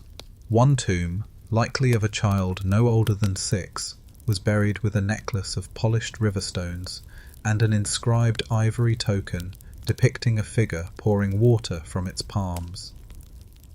This Wa is a civilization that didn't just use the river, it worshipped it. But then, as with all stories of desert cities, came the changing climate. Core samples taken from beneath the ancient reservoir tell of a period of consistent rainfall followed by increasing dryness. Around 3800 BCE, sediment layers shift dramatically, less pollen, more sand, more dust storms. By 3700 BCE, the floodplain grasses vanish almost completely. And yet the people stayed. Instead of abandoning the river, they adapted. They shifted their crops. They built fog catchers, netted scaffolds designed to trap morning mist and drip water into ceramic basins. They harvested dew from stone tiles. They turned rooftops into water funnels. These innovations were centuries ahead of their time, almost invisible unless you know what to look for. Still, the river's retreat could not be reversed, and somewhere along the way, the relationship turned sour. In one chamber, likely a ceremonial bath, a broken stela bears a grim scene. The river god inverted, arms bound, head hanging downward into a cup. Below, human figures weep or cover their eyes. Scholars still debate whether this was a mourning for a lost deity, or a punishment, a turning of blame onto the very force they once revered. The river, in myth, became a traitor. One peculiar artifact speaks volumes. It's a clay bowl, wide and shallow, etched with concentric rings. At its centre sits a carved face, serene but blindfolded. Around the rim, figures walk in a circle, some carrying vessels, others pouring liquid out as they go. It has no direct parallel in nearby cultures. Some interpret it as a ritual for sacrifice or appeasement. Others suggest it symbolises futility, the act of giving back what cannot be held, a final desperate loop. But perhaps the most haunting evidence of the river's role in the city's end lies in the lowest sediment layers. Around 3650 BCE, the channels are suddenly clogged with ash, not from fire but from charcoal and bone. It suggests that during the last decades, the people may have burned their fields, even their homes, in ritual acts. This wasn't war. There are no signs of invasion here, no weapons, no mass graves, just a slow collapse, farming terraces left to drift, reservoirs cracked and forgotten, water turned into a ghost. Fringe theories abound. Some claim the river's drying was not natural, but triggered, perhaps by ritual misstep or celestial omen. They point to an obscure tablet found in a side chamber of the temple district, carved with 3 symbols: an eye, a downward arrow, and a split tree. A warning, perhaps, or a confession. What is certain is this: by the time the city vanished, the river had long been dry. The Talem no longer flowed, but its absence shaped everything, from the city's rituals to its art, from its calendar to its final, silent exodus. And today, if you walk along the ancient channels in the right season after a rare desert rain, you might see something strange: small flowers blooming along the curve of forgotten banks. A brief return, a memory made real, a whisper from the children of the river. The Whispering Vault beneath the eastern ridge of the Nameless City lies something few ancient cities possess: a subterranean structure untouched by fire, flood, or time. Buried so deeply it escaped the tremors that toppled temples and the scouring winds that erased murals, this space came to be known as the Whispering Vault. Its discovery was accidental. In 2009, a ground-penetrating radar survey revealed an anomaly under a collapsed granary. Initial speculation ranged from a burial chamber to a collapsed cistern. But when excavation began, the team found stone steps descending into polished silence. The passage led to a rectangular chamber, 20 paces long, 10 wide, entirely sealed until that moment. And yet, the air inside was cool, dry, breathable. Its walls, carved from a single layer of pale limestone, were covered in faint etchings, not scenes or glyphs, lines like music staves or sound waves, winding across stone in looping bands. They ran from floor to ceiling, shifting directions unpredictably, never repeating. There was no colour, no gold, just etchings, deliberate and fine. This wasn't a tomb, it was something else. The floor was smooth, but in its centre stood a waist-high pedestal, octagonal and hollow. Inside it, carefully balanced, was an object few expected to find: a resonating orb made of bronze alloy, containing traces of tin, silver, and an unknown mineral not catalogued in regional geology. When lightly struck, the orb emitted a chime so pure it hovered in the air, defying decay, and when sounded, the etched lines on the wall seemed to reverberate, not visually, but audibly, as if the stone was responding.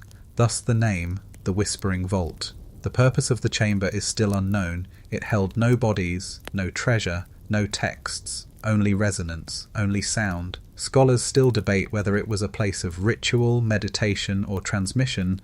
Some compare it to the Hypogeum of Hal Saflieni in Malta, a similarly ancient site known for its acoustic properties and the profound effect it had on the human body when certain frequencies were sung or chanted. Could this have been the same? Tests revealed that the chamber amplified vocal frequencies between 95 and 130 Hz, the pitch range of a deep male voice. When spoken aloud within its centre, a word could echo for 12 to 14 seconds, folding in on itself, layering into a strange, harmonic hum. Several researchers described the sensation as being inside a living instrument. But this phenomenon wasn't accidental.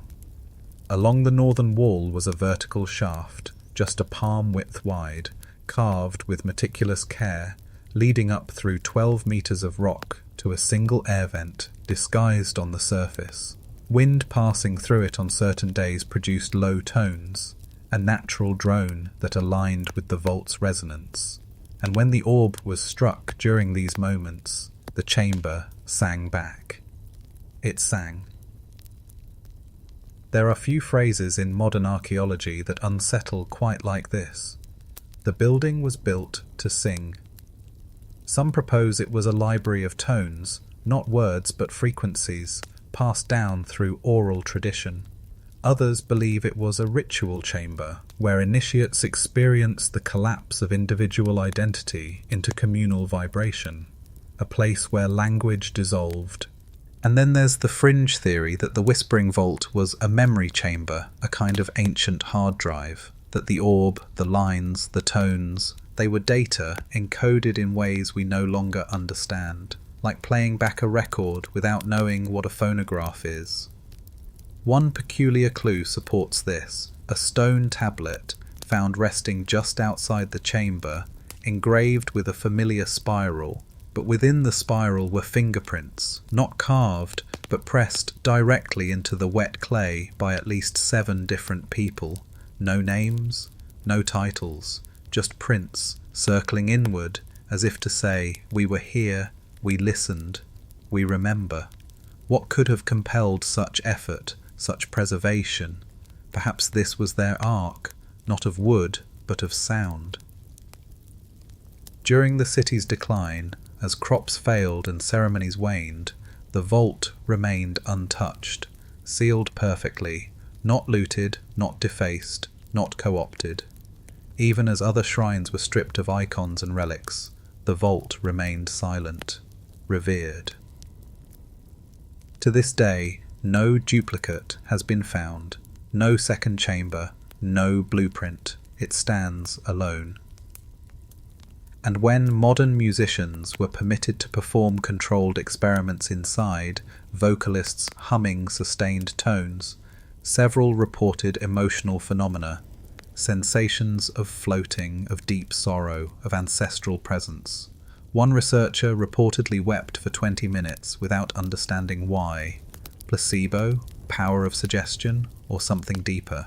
Scholars still debate whether the Whispering Vault was a religious sanctuary, a psychoacoustic machine, or something so foreign it defies our vocabulary. But one fact is clear: the people of the Nameless City believed in more than stone and water. They believed in resonance, in the invisible architecture of sound. They didn't just build with matter, they built with memory. The vanishing glyphs. Not all mysteries of the Nameless City lie in its structures. Some are etched softly into its surviving surfaces, nearly erased as if by intention or time itself. These are the vanishing glyphs, a category of inscriptions that continue to puzzle epigraphers and archaeologists alike. First encountered on the inner wall of a crumbled courtyard temple, the glyphs initially seemed like weathered pictograms, unintelligible and partially destroyed. But as more were found, etched into ceramics, stone lintels, even hidden under plaster walls, it became clear this was a unique written script, distinct from Sumerian cuneiform or Egyptian hieroglyphs. It was something in between. The writing system used curved, flowing characters, almost plant-like in their strokes. Early attempts at translation focused on frequency patterns, repeating symbols, syntax formations, but progress has been maddeningly slow.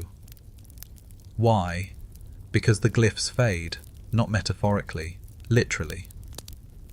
In several documented cases, inscriptions that were visible under infrared scanning during initial discovery disappeared months later, with no environmental explanation, no chemical leaching, no vandalism, just vanished, as though the writing had been painted with a pigment made from something organic, something that unwrote itself with time. To date, over 24 examples of these fading inscriptions have been catalogued. Some survive only in photographs. A handful remain legible in situ, but are monitored daily, their clarity reducing incrementally. One particularly mysterious instance is the tree wall, a slab embedded into what appears to have been a communal hall. Its centre displays a stylized tree, symmetrical, 12-branched, rootless. Around it, the glyphs spiral outward like falling leaves. When first discovered, they formed full sentences, beautifully intact. 6 weeks later, half WWs are gone. Scholars still debate whether these disappearing writings were intentional, designed to vanish as a ritual act, or simply used a biodegradable ink or mineral not meant to endure. A kind of ephemeral messaging, preserved only briefly for ceremonial readings. What makes these glyphs even more beguiling is their recurring themes. Certain phrases, even when partially translated, appear across multiple locations. Some are direct invocations. That which was sung cannot be unsung. The silence is also a kind of keeper. We are the echo of the hollow sky. Other phrases, while poetic, hint at historical records. In the third drought, the watchers closed the vault. After the night of 4 moons, we hid the mouth. Each of these fragments appears at least 3 times across the site, on different materials: ceramic, copper, stone. They suggest a deliberate repetition of ideas, warnings, or identity. Then came the great twist, the 2021 discovery of the false ceiling glyphs. In a ruined administrative building, a worker removing rubble noticed inverted writing on what had once been the underside of a collapsed ceiling. When inverted and scanned, the glyphs revealed a full set of complex instructions, lists, diagrams, and what appears to be a calendar aligned with both solar and lunar cycles. The calendar ends on a peculiar configuration, a year in which 4 full moons occur in a single season, a rare astronomical event known as a blue tetrad. According to astronomical back calculations, this occurred in the region sometime between 3680 to 3665 BCE, exactly during the city's final generation. Could this be the Night of 4 Moons mentioned repeatedly? If so, it suggests something more than poetry, a convergence of myth, writing, and date. One fringe theory proposes that the vanishing glyphs were created using bioluminescent material, perhaps based on algae or crushed beetle shells, meant to glow during specific lunar conditions and then degrade. They weren't made to last, only to appear briefly, like constellations, and then fade. This raises a deeper question: what is writing, if not meant to endure? The people of the Nameless City may have viewed communication as a performance, not a record, like music, like breath, carved into time, not stone. One clay token, recovered intact from beneath the tree wall, shows a figure holding a scroll, but the scroll is on fire, and the figure is smiling. A strange inversion of our instincts toward permanence. To them, perhaps, the act of writing was the meaning, not its survival. Modern scholars attempt to digitally reconstruct the glyph system, inputting thousands of photographed samples into AI-driven pattern recognition models. Some progress has been made. A lexicon of around 120 symbols exists. About 30 have tentative meanings, but fluency remains far away. What complicates things further is the possibility of multiple layers of writing. Some walls show superimposed glyphs, earlier phrases scratched faintly beneath later ones. In a few cases, the earlier writing is upside down. Could this be dialogue, ritual overwriting, or even a form of dissent? Scholars still debate whether the glyphs were a language, a code, or a sacred art practiced by a few and understood by even fewer. Whatever the answer, one truth remains. They left us words they knew we might not understand, or maybe weren't supposed to. They trusted silence to carry what stone could not, and in that silence we listen still. The children of no sound, in a chamber thought to have once served as a nursery or communal dwelling, archaeologists discovered something unexpected. Rows of carved ivory figurines, each no more than a palm's height, tucked beneath layered straw mats and fragments of dyed cloth. These were not crude toys. They were crafted with unnerving care. Every figure represented a child, but not in a generic sense. Each had distinct facial features, hairstyles, even posture. Some stood upright with tiny staffs, others crouched, hands covering their mouths. Their shared feature, none had ears, not broken, not worn down. They were intentionally smooth on either side of the head, as if designed to be deaf. This collection was quickly dubbed the Children of No Sound. At first, researchers assumed they were symbolic, perhaps cautionary figures in a myth or moral tale, but nearby, on a flat shell used for mixing pigments, a glyph was found. It loosely translates to "born into the stillness." This phrase appears again, chiselled over the threshold of a collapsed mid-city dwelling, and again scratched onto a ceramic bowl in the marketplace district. Always with the same cluster of characters: stillness, child, and sometimes open sky. This repetition suggests something more than metaphor. It hints at a cultural reality.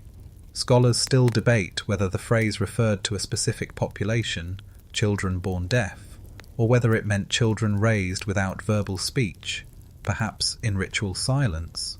The lack of consistent burial records complicates things, but several recovered skeletons of young individuals show inner ear malformations, suggesting at least some may have had congenital hearing loss.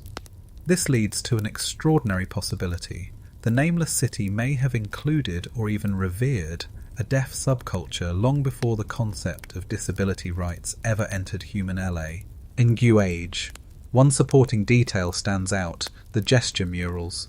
On the inner walls of two separate dwellings, faint images show groups of individuals communicating with their hands.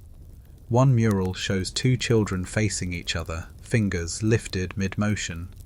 Another depicts a circle of women, each frozen in a different gestural pose, some fingers crossed, others pointing to the sky, a few holding their own throats. To a modern viewer, they resemble sign language. Indeed, comparative linguists have noted that the repetition of certain hand configurations across murals suggests a symbolic system, not just spontaneous motion. If this was true, it would be one of the earliest known examples of visual language embedded into community life. Imagine it, in the heart of this ancient city, a space where speech was not dominant, where children learned to listen with their eyes, where silence was not a void but a form of expression. This may have influenced the very architecture of the place, its sound-resonant chambers, its circular courtyards designed for visibility. It also reframes the whispering vault. What if the tones inside weren't meant to be heard in the usual sense but felt? Vibrations on the skin, pressure in the bones, a chorus that bypassed the ears entirely. And what if those who best understood this language were the ones who heard nothing at all? An oral tradition rooted in silence might seem paradoxical, but it's not without precedent. Among the Maya, the Olmec, even certain groups in ancient India, hand gestures and ritual stillness were encoded forms of communication. The Nameless City may have taken this further, building an entire philosophy around the absence of sound. One fringe theory, admittedly speculative, suggests that the city's fall may even relate to this divergence, that as drought and collapse loomed, conflict arose between those who spoke and those who signed. It's a romantic idea, but there's no direct evidence for a civil split. What is clear is this: silence held spiritual weight here. In a stone ring, presumed to be a communal dining space, the only ornamentation is a spiral of glyphs that translates roughly to, "In stillness, the ancestors speak. In stillness, we are whole." Contrast that with neighbouring cities of the era, where verbal incantations and call-and-response rituals dominated public life. Here, the opposite may have been true. Words could have been sacred not because they were spoken, but because they were withheld. The Children of No Sound, far from being marginalised, may have been guides, initiates in a language beyond words. Perhaps they led ceremonies, perhaps they danced, traced symbols in the dirt, conducted resonance rites in chambers built to hum around them. The ivory figures reinforce this idea. In the last row of figurines, two stand together, one with arms extended, the other with hands folded across their chest. Between them is a tiny bronze disc, the same size and composition as the resonance orb in the Y, Spearing Vault. A replica, a teaching tool, a toy? We can't say, but the implication is powerful. These children understood something deep, something at the heart of how the Nameless City saw the world, not as a series of spoken commands, but as an unfolding of presence.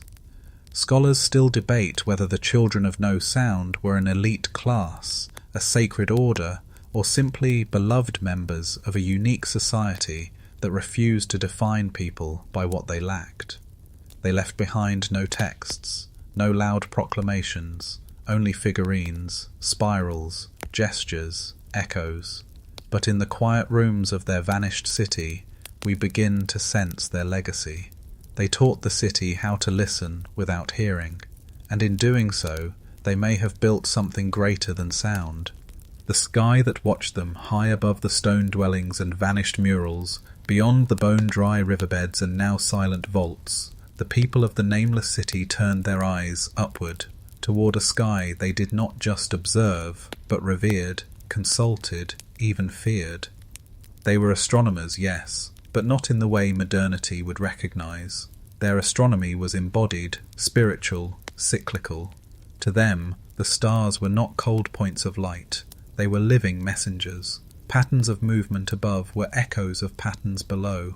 And when something shifted in the heavens, they believed something would soon shift on the earth.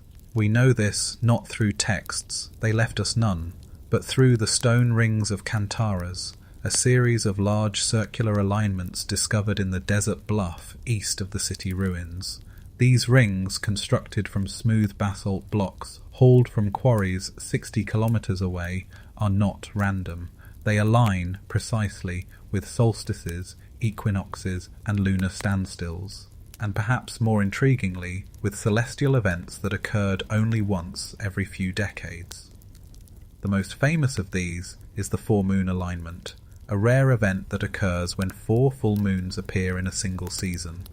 As noted in the vanishing glyphs and calendar wall, this alignment was possibly a doomsday marker, a prophecy, or perhaps a commemoration of the moment things began to fall apart. But the stone rings hold even stranger clues. In the largest ring, dubbed the Sky Womb by researchers, a depression at the centre collects rainwater. When filled, it reflects the stars directly above. During the winter solstice, the reflection captures the Orion constellation, perfectly aligned within the circle, almost like a mirror of the heavens laid into the earth. But Orion was not just a hunter to them. In a series of rock carvings found deep within the mountain caves beyond the city's limits, On is depicted not as a man, but as a serpent with wings, its body coiled in loops matching the shape of the rings. This implies a very different cosmology, one in which the stars were part of a living organism, watching as much as being watched. A carved stone disc found buried beneath the southernmost ring offers more context. On it, 12 symbols surround a central eye, an image that appears in no other artifact from the site. These glyphs, when cross-referenced with star charts, appear to match major celestial bodies, but the eye in the centre, known to archaeologists as the Watcher, has no clear, real-world celestial equivalent. Scholars still debate whether the Watcher was a symbol of the sun, an unknown planet, or a purely mythical force. But in the oral folklore of nearby surviving tribes, a recurring legend speaks of the eye that opened only once, a bright, silent light in the sky that signalled the end of a world.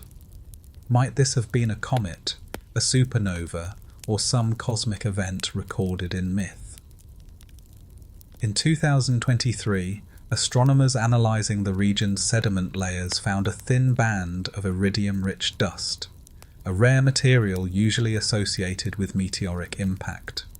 Though no crater has been found, this could indicate a near-Earth event sometime around 3650 BCE, the rough period in which the Nameless City is believed to have collapsed.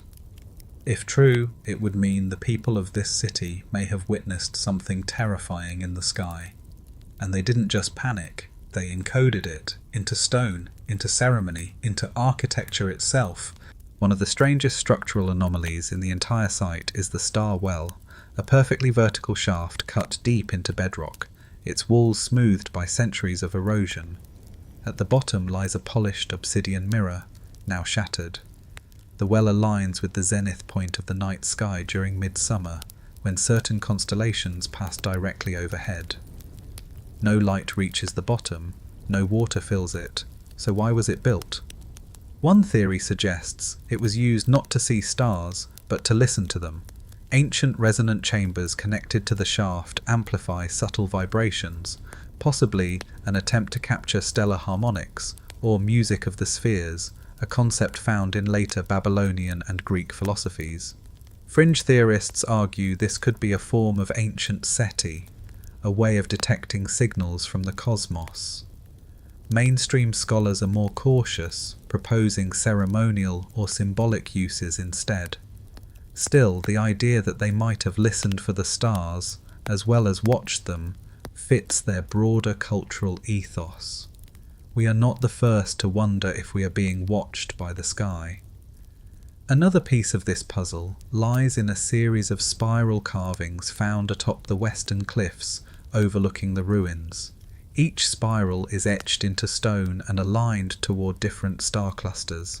They grow larger over time, almost as if tracking a descent or a falling. One spiral ends abruptly, mid-line. Beneath it, a glyph. We looked up, it answered. Was this hope, warning, a farewell? What we do know is that after the final star carvings, no further construction appears. The city's final efforts, it seems, were directed upward, as if they expected something to come down. The sky, to them, was a sentient space, a realm of cycles, messengers, dangers, and memory. They watched it not just to mark time, but to glimpse destiny, and perhaps, when it changed, they knew they had no future left. The last sound, carried by wind. When archaeologists first mapped the Nameless City's layout from above, using aerial drones and LiDAR, they noticed something peculiar. Not just the usual grid of dwellings and ceremonial spaces, but a deliberate alignment with the landscape's natural airflow. The entire city seemed angled ever so slightly toward the prevailing seasonal winds, as if designed to listen to them. This wasn't accidental.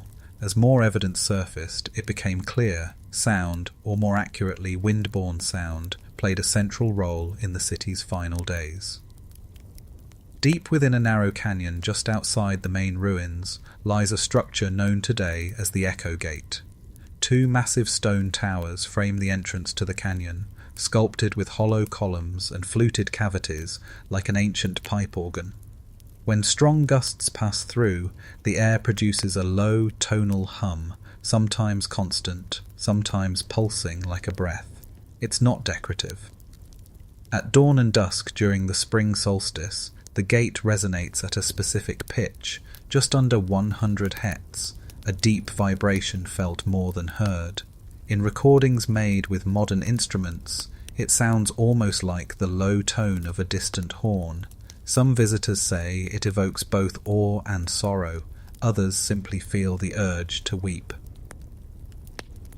Below the gate's central arch, one glyph remains unweathered. We taught the wind our name, it still carries it.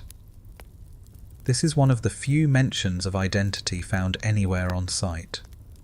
The city left no known name for itself, but this phrase, etched with care, untouched by time, suggests that their name wasn't hidden.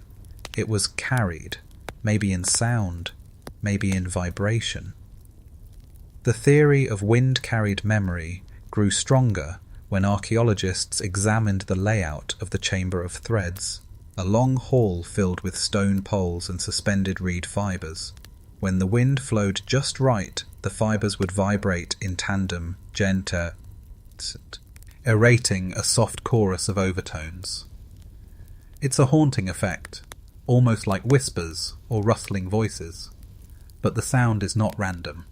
According to acoustic engineers who reconstructed the chamber virtually, the vibrations mimic certain phonetic patterns, especially plosives and sibilants.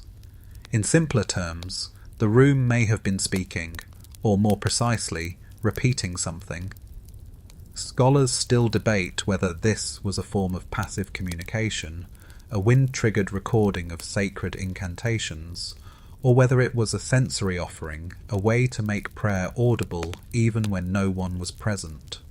One tantalizing clue is that some of the threads were treated with a thin layer of ochre and resin, likely to preserve tuning or tension. This implies deliberate calibration. Someone cared deeply about how these threads sounded and how they sustained memory. In a society that revered silence, this reverence for certain kinds of sound suggests a more nuanced relationship. Sound wasn't forbidden, it was curated. Only the right sounds were permitted to exist.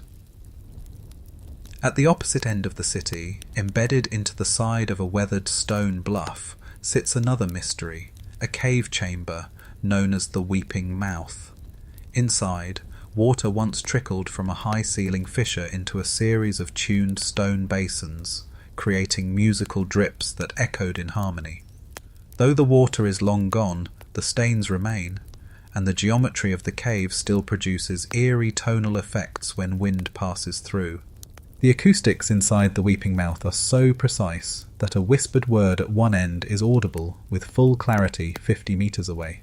This kind of design isn't accidental, it's architectural intent. Someone wanted the sound to travel, to linger, to reach someone else long after the speaker had gone. What were they trying to say? Among the few preserved fragments of painted text inside the chamber is a barely visible sequence of glyphs near the highest basin. Let this sound be the last of us. It's not a prayer, it's not a warning, it's a declaration. This wasn't just a place of worship, it was a monument to departure, a kind of auditory tomb. The city's final ritual might not have been written or spoken, but hummed or wept into the wind. And yet, here is where things grow stranger. In 2020, sound archaeologists working in the region captured several recordings of unexplained low-frequency pulses during solstice alignment periods. These pulses, barely detectable to the human ear, mirror the frequency of the echo gate's tone. They occur only twice a year, they are not seismic, and they have no known natural source. Fringe theorists call them residual chants. More grounded researchers suggest thermal wind bursts, but some believe the city left behind not just architecture, but an active signal encoded in acoustics and stone, still triggered by the landscape itself. One theory proposes that the Nameless City believed memory could live not in paper or stone tablets, but in vibration, that a name could be sung by the earth, carried by wind, and remembered by echo long after civilization had ended. If so, perhaps they didn't vanish entirely, perhaps they transformed, not into another city or language or empire, but into a sound, a harmony still faintly present, if we know when and where to listen. Their final act wasn't escape or collapse, it was resonance, and as the wind still hums across the towers and halls they built, long after their footsteps faded into dust. It may be true, their name is still being carried, just as they hoped. The salt in their bones. By the time the final bones were unearthed from the Valley Trench excavation in 2019, one thing was clear. The Nameless City had not only vanished from history, it had dissolved into its landscape. Quite literally, in fact. The skeletal remains, which number fewer than 24 complete individuals, tell a haunting tale. Bones are warped, brittle, and unnaturally dry, desiccated not by the passage of time, but by something in the earth itself. Forensic analysis revealed extraordinary concentrations of salt embedded deep within their marrow. In some cases, up to 10 times the normal levels found in human remains from the same epoch. This isn't just about a salty diet. This was pervasive environmental salinization, a slow, creeping killer that altered their soil, poisoned their crops, and eventually seeped into their very bones. We often think of deserts as lifeless, but the region where the Nameless City once thrived wasn't always so arid. Paleo-environmental surveys show that around 4200 BCE, the valley had thriving marshes, fertile alluvial plains, and a stable seasonal river. But somewhere between 3800 and 3600 BCE, the water turned brackish. The plants began to die, and the salt started to rise. It's called soil salinization, a process where natural or man-made changes in water flow lead to the concentration of salt near the surface.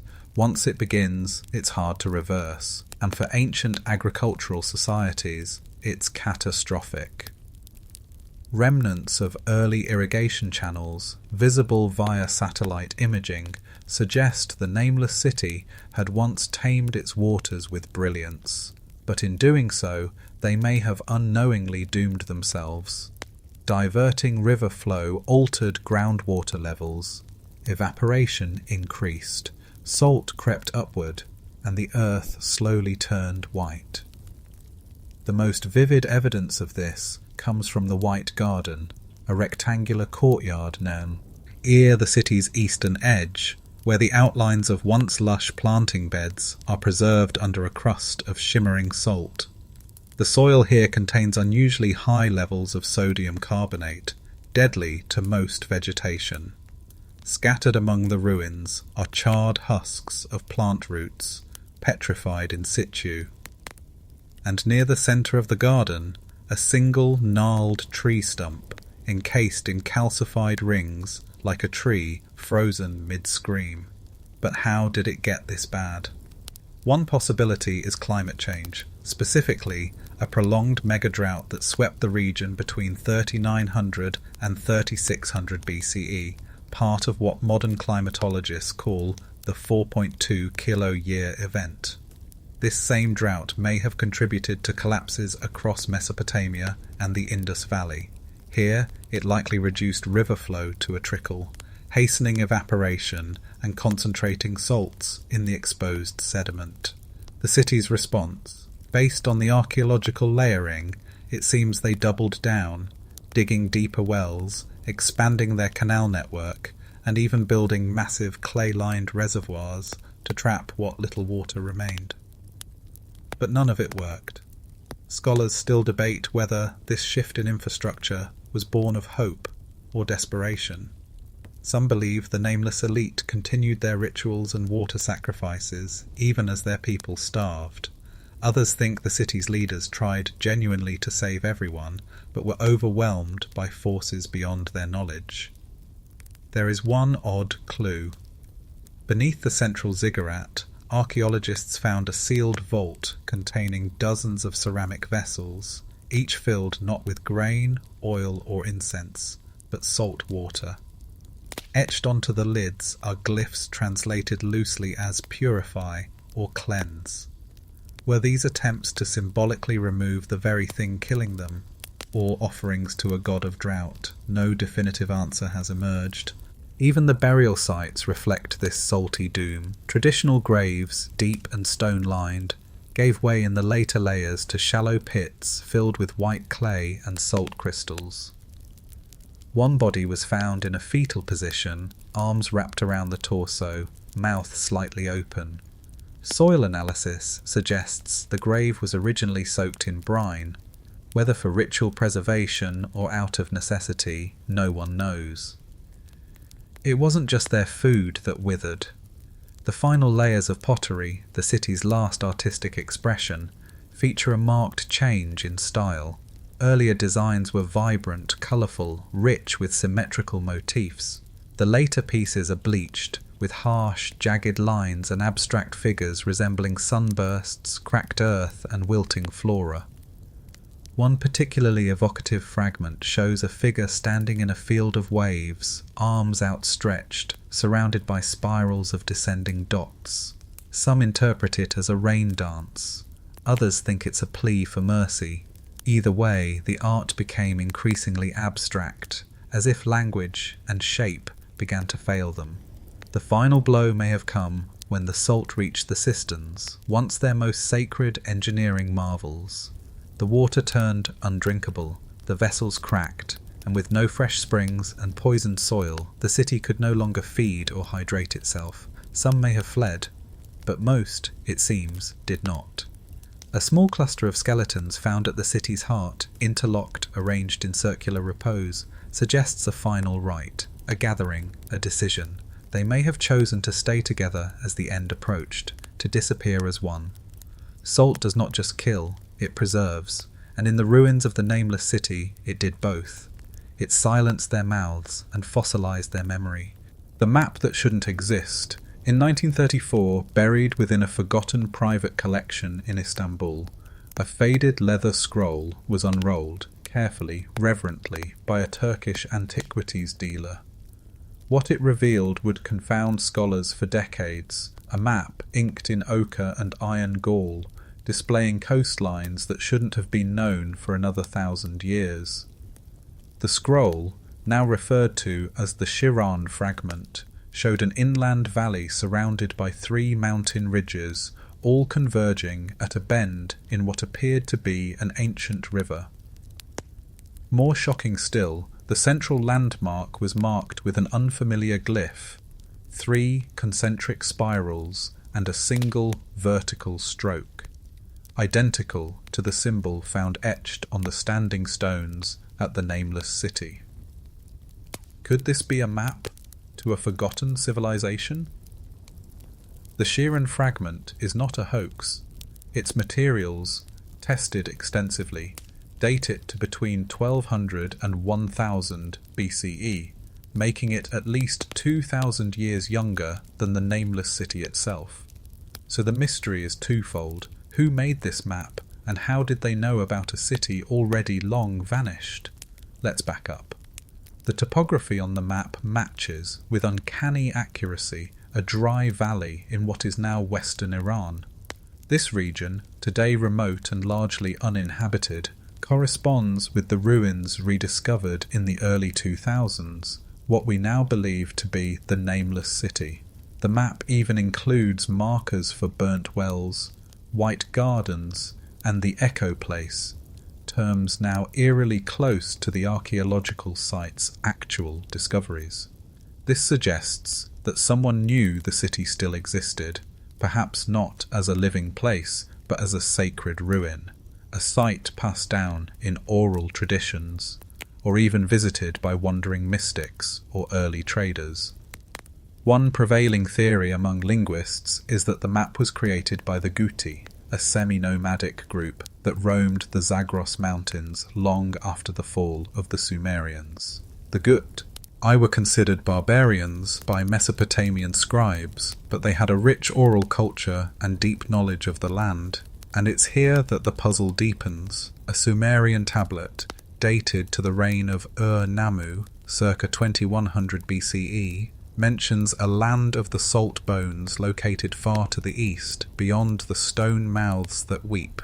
This poetic fragment, ignored for centuries, now takes on chilling clarity. It could well describe the Weeping Mouth Cavern and the brittle, salt-encrusted skeletons found in the Nameless City.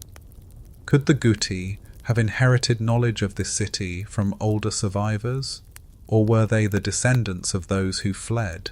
Scholars still debate whether the Shiran fragment represents a genuine mapping expedition or a sacred cosmogram, a spiritual diagram meant to locate a holy site in metaphorical rather than geographic terms. Some believe the concentric spirals indicate not location, but cycles of time or resurrection. But if that were the case, why does the map align so precisely with actual physical topography? Here's where things grow stranger. In 1972, a similar spiral glyph was found carved into the base of a Phoenician shipwreck off the coast of Malta. It was etched into a ballast stone, likely added to the ship long after the Nameless City disappeared. Yet, the symbol matches the one from the Shiran fragment and from the city's own ruins. Coincidence?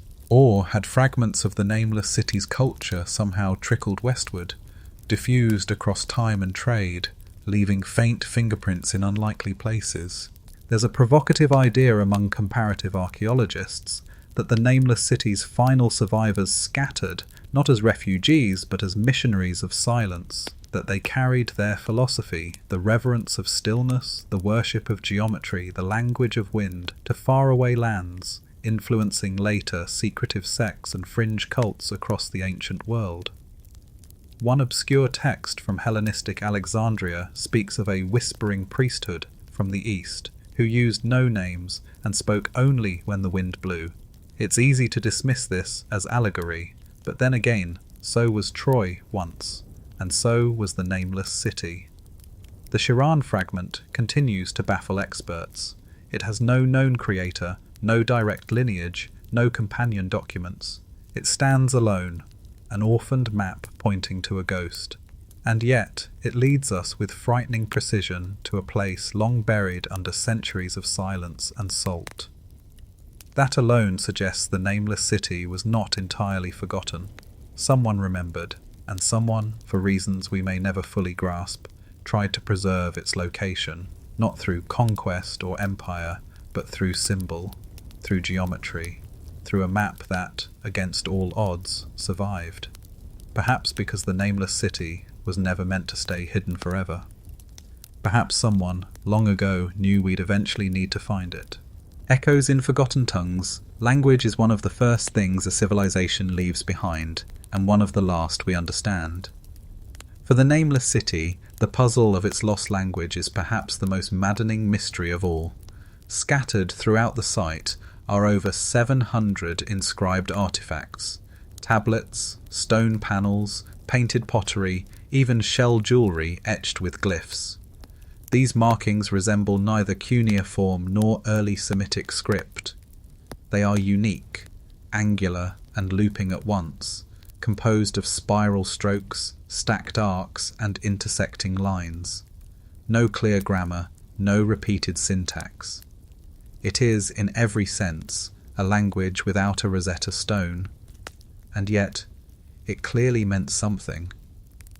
On the central altar platform, 6 glyphs appear repeatedly, carved into the stone, etched into sacrificial bowls, even tattooed onto the preserved skin of a mummified hand.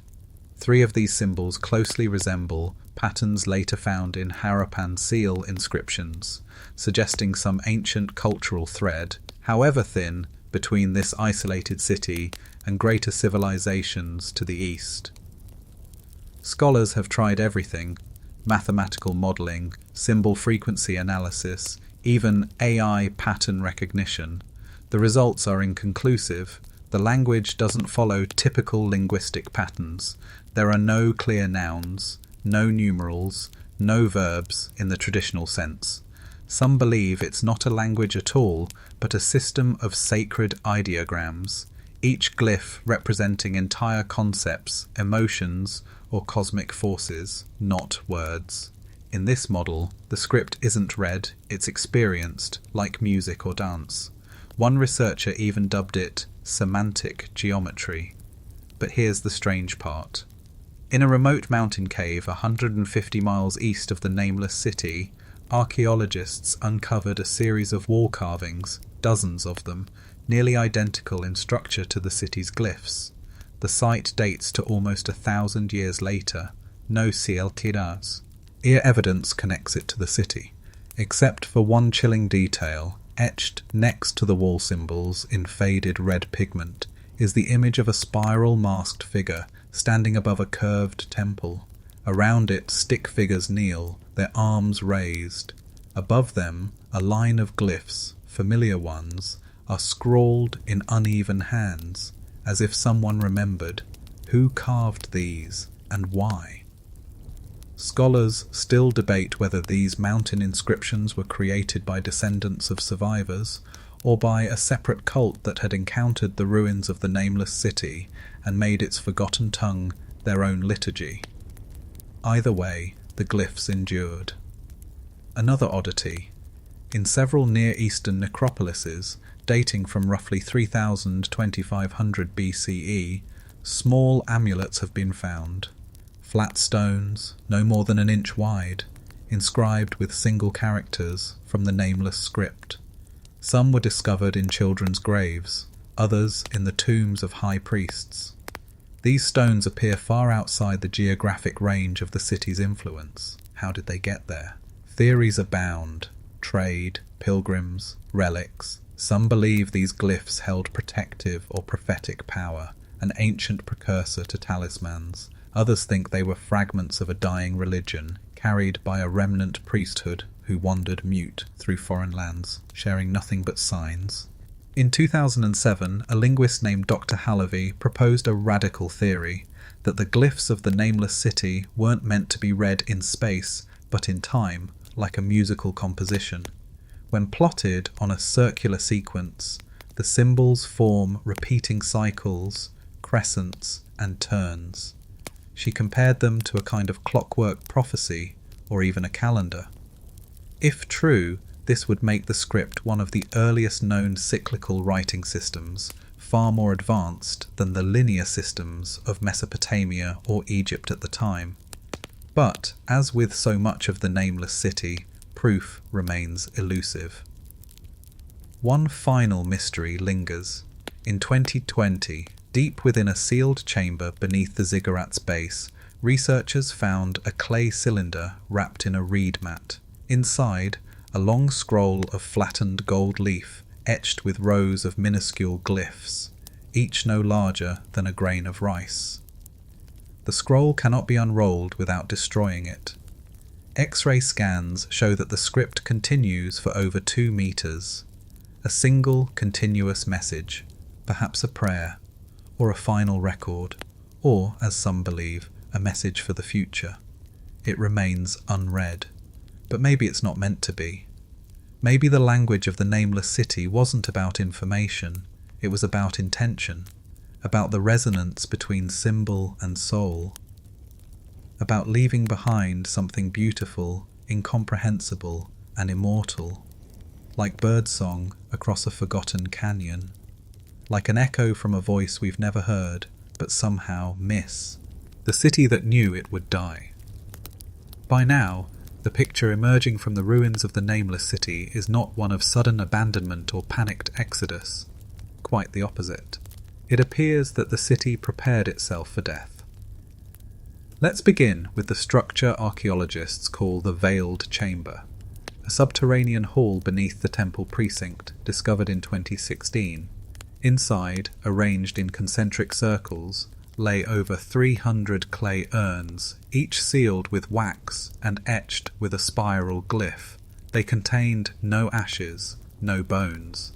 Instead, they held shards of obsidian, ground mica, and strange folded parchments, so brittle they crumbled at the slightest touch. These were not funerary objects, they were messages, and possibly warnings. Carbon dating places them within 5 years of the city's estimated collapse. Among the parchments, researchers salvaged one nearly intact scrap. Its glyphs differ slightly from the common script, more rushed, irregular, like the hand of someone working in haste, and at the bottom of the page, etched in ink so dark it looked recent, was a spiral with a line drawn through its centre. A closed cycle, a final act. Whatever happened to the Nameless City, they saw it coming, and they did not run. Scholars still debate whether this was an apocalyptic surrender, a ritual closure, or a voluntary disappearance, what some fringe theorists call self-erasure, a culture that, seeing decline as inevitable, chose to vanish on its own terms. The evidence is strangely consistent with this idea. There are no signs of war, no smashed gates, no mass graves, no scorched layers in the stratigraphy. In fact, the city's final phase is marked by extraordinary order. Walkways swept clean, garden beds pruned, storage rooms neatly sealed. And then, nothing, like a stage prepared for a performance that never came, or did and left no applause. In 2018, a joint expedition unearthed what they initially believed to be a drainage cistern located beneath the city's outer plaza. But as the layers of silt were removed, they revealed a spiral staircase descending deep into the earth, far deeper than expected. At the bottom, a circular chamber carved with that same recurring tri-spiral motif. But this chamber was empty, except for a single obsidian mirror propped upright, facing the tunnel's mouth. It was unadorned, featureless, perfectly black. When a researcher stood in front of it, the reflection was disturbingly clear. This mirror has since become the subject of intense speculation.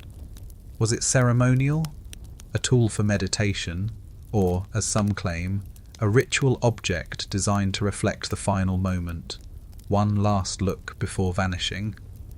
There's also the matter of the sky tablets.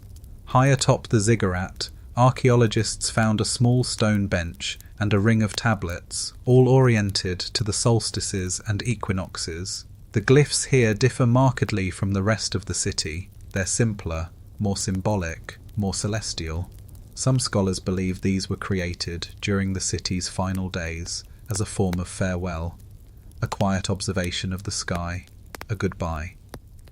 It's in this context that we must consider the city's final architectural feature, the Gates of No Sound. Located on the far eastern edge, these twin pillars are carved with a form of stone that absorbs sound, not reflects it. Standing between them, even one's own breath seems muted. No birdsong, no wind, just silence. Many believe this was the ritual exit, the path the city's people took when they chose to leave everything behind. But here's the question, where did they go? There are no trails, no encampments, no refugee sites. It's as if they walked into the desert and dissolved. Some theories suggest mass suicide, a grim but deliberate ending, perhaps driven by prophecy or plague. But again, no remains, no charnel pits, no ash. Others believe they entered the caverns beneath the city into the tunnels that stretch for miles, that they buried themselves alive, entombing their secrets with their bodies. Some call it the spiral sleep, a mythical rite mentioned in the oral traditions of nomadic tribes who lived near the site centuries later. One story tells of a city that folded itself like paper and became shadow, poetic, ridiculous, and yet there's something deeply unsettling about a civilization that doesn't fight extinction, but choreographs it, that prepares its legacy not in stone statues or imperial records, but in spirals, mirrors, and silence. In the Nameless City we find no grand declarations, no heroic myths, no desperate prayers to forgotten gods. Only an invitation to observe, to wonder, to walk the ruins in awe and confusion. And maybe, if we're honest, to ask ourselves, would we know how to leave the world gracefully? Would we know how to vanish, without destruction, without rage, just disappear? Whatever their reason, the people of the Nameless City didn't just die. They chose to be forgotten, and in that forgetting they've haunted us ever since. Myths born from silence. Even after all this time, the Nameless City refuses to be silent. It whispers, not through words, but through the gaps between them. It haunts not by what it left behind, but by what it didn't. And over centuries, that silence gave birth to something very human, myth. In the earliest oral traditions of desert tribes, there is reference to a city that sang with no voice, whose people spoke to stones and walked without leaving footprints. Among the Asherite caravans of the 9th century CE, there are tales of a lost citadel that was swallowed by the sky, its streets paved with stars. These stories aren't merely poetic. They are echoes, distorted through generations, of something very real, something that once stood and then chose to vanish so thoroughly that only dreams remembered it. The myths vary. One speaks of a people who grew too wise, who uncovered the secret of time and, terrified by what they saw, sealed themselves away in crystal tombs beneath the earth. Another claims the city made a bargain with the desert wind, knowledge in exchange for existence. And when the wind came to collect, it took everything but the stones. One particularly chilling story, recorded by a 12th century traveller named Al-Biruni, tells of a masked figure seen walking the dunes. The figure does not speak, only leaves behind strange glyphs in the sand, glyphs that disappear by dawn. Locals call him the Spiral Watcher, and say he is all that remains of the city that named itself out of memory. Scholars still debate whether these stories are distant cultural memories, symbolic warnings, or pure invention. Yet the consistency of certain elements, spirals, silence, a disappearing people, suggests something more than coincidence. But myths don't just remember, they transform.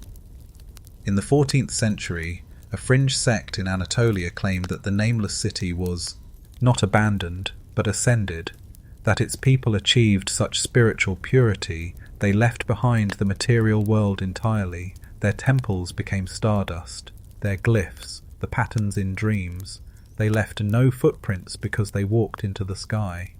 This story reappeared centuries later in a 19th century occult text that linked the city to Atlantean energies and described it as the great stillness at the beginning of time. Nonsense, surely. And yet, this same text accurately described the temple's 9 pillars, centuries before those pillars were ever excavated. Coincidence? Forgery? Or something stranger? Another myth, lesser known, comes from the Hadazra stonecutters, a nomadic group with no written language but a rich oral tradition.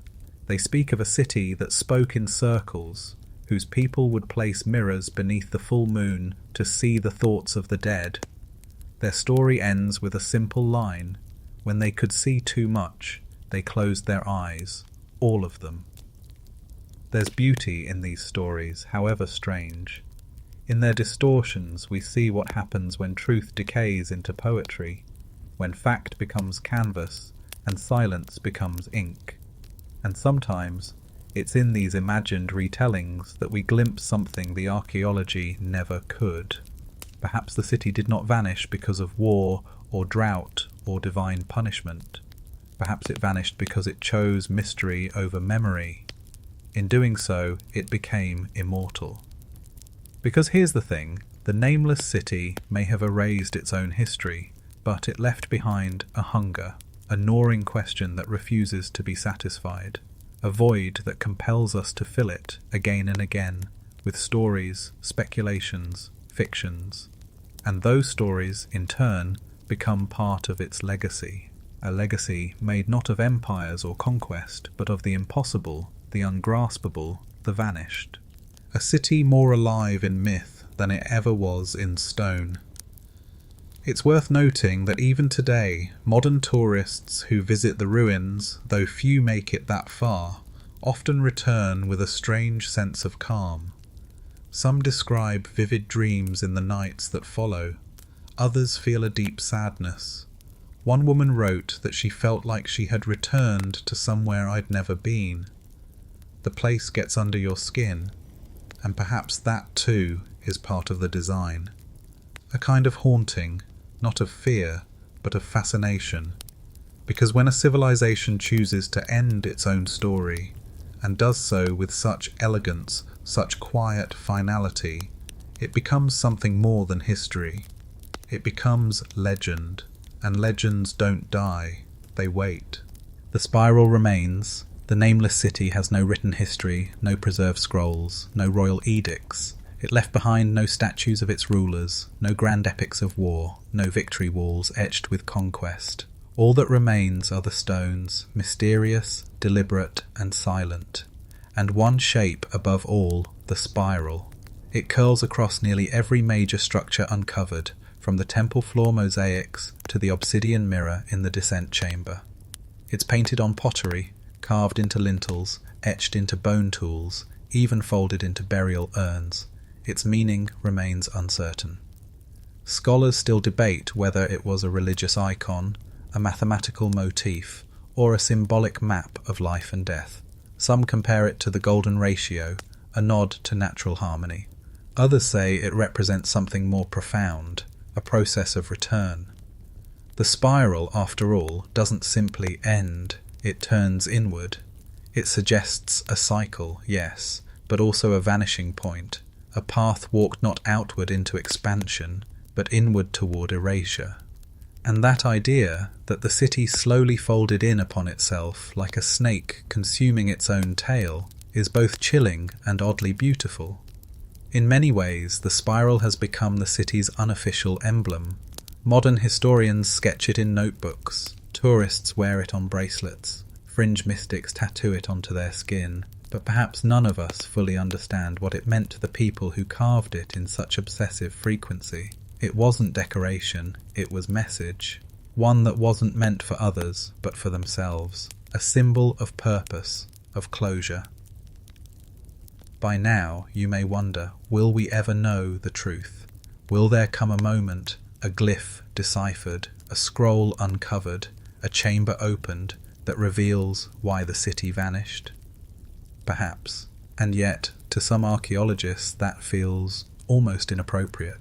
Because there's a growing belief among scholars, quietly circulated in journals and whistles, paired in backroom conferences, that the greatest mistake we can make is assuming that the Nameless City ever wanted to be understood, the neatness of its exit, the cleanliness of its streets, the intentional destruction of inscriptions in its final years. This wasn't panic, it was design. A civilization choosing to mute its own voice, knowing that in silence the world would never stop listening. There's power in that. It flips our usual narrative of collapse on its head. We're used to civilizations dying through hubris, war, ecological failure. But what if one simply let go? What if the people of this city, having reached some inner limit, spiritual, philosophical, or existential, decided that their time was over and acted accordingly, not with flames and blood, but with order, grace, and disappearance? Even their final artworks reflect this serenity.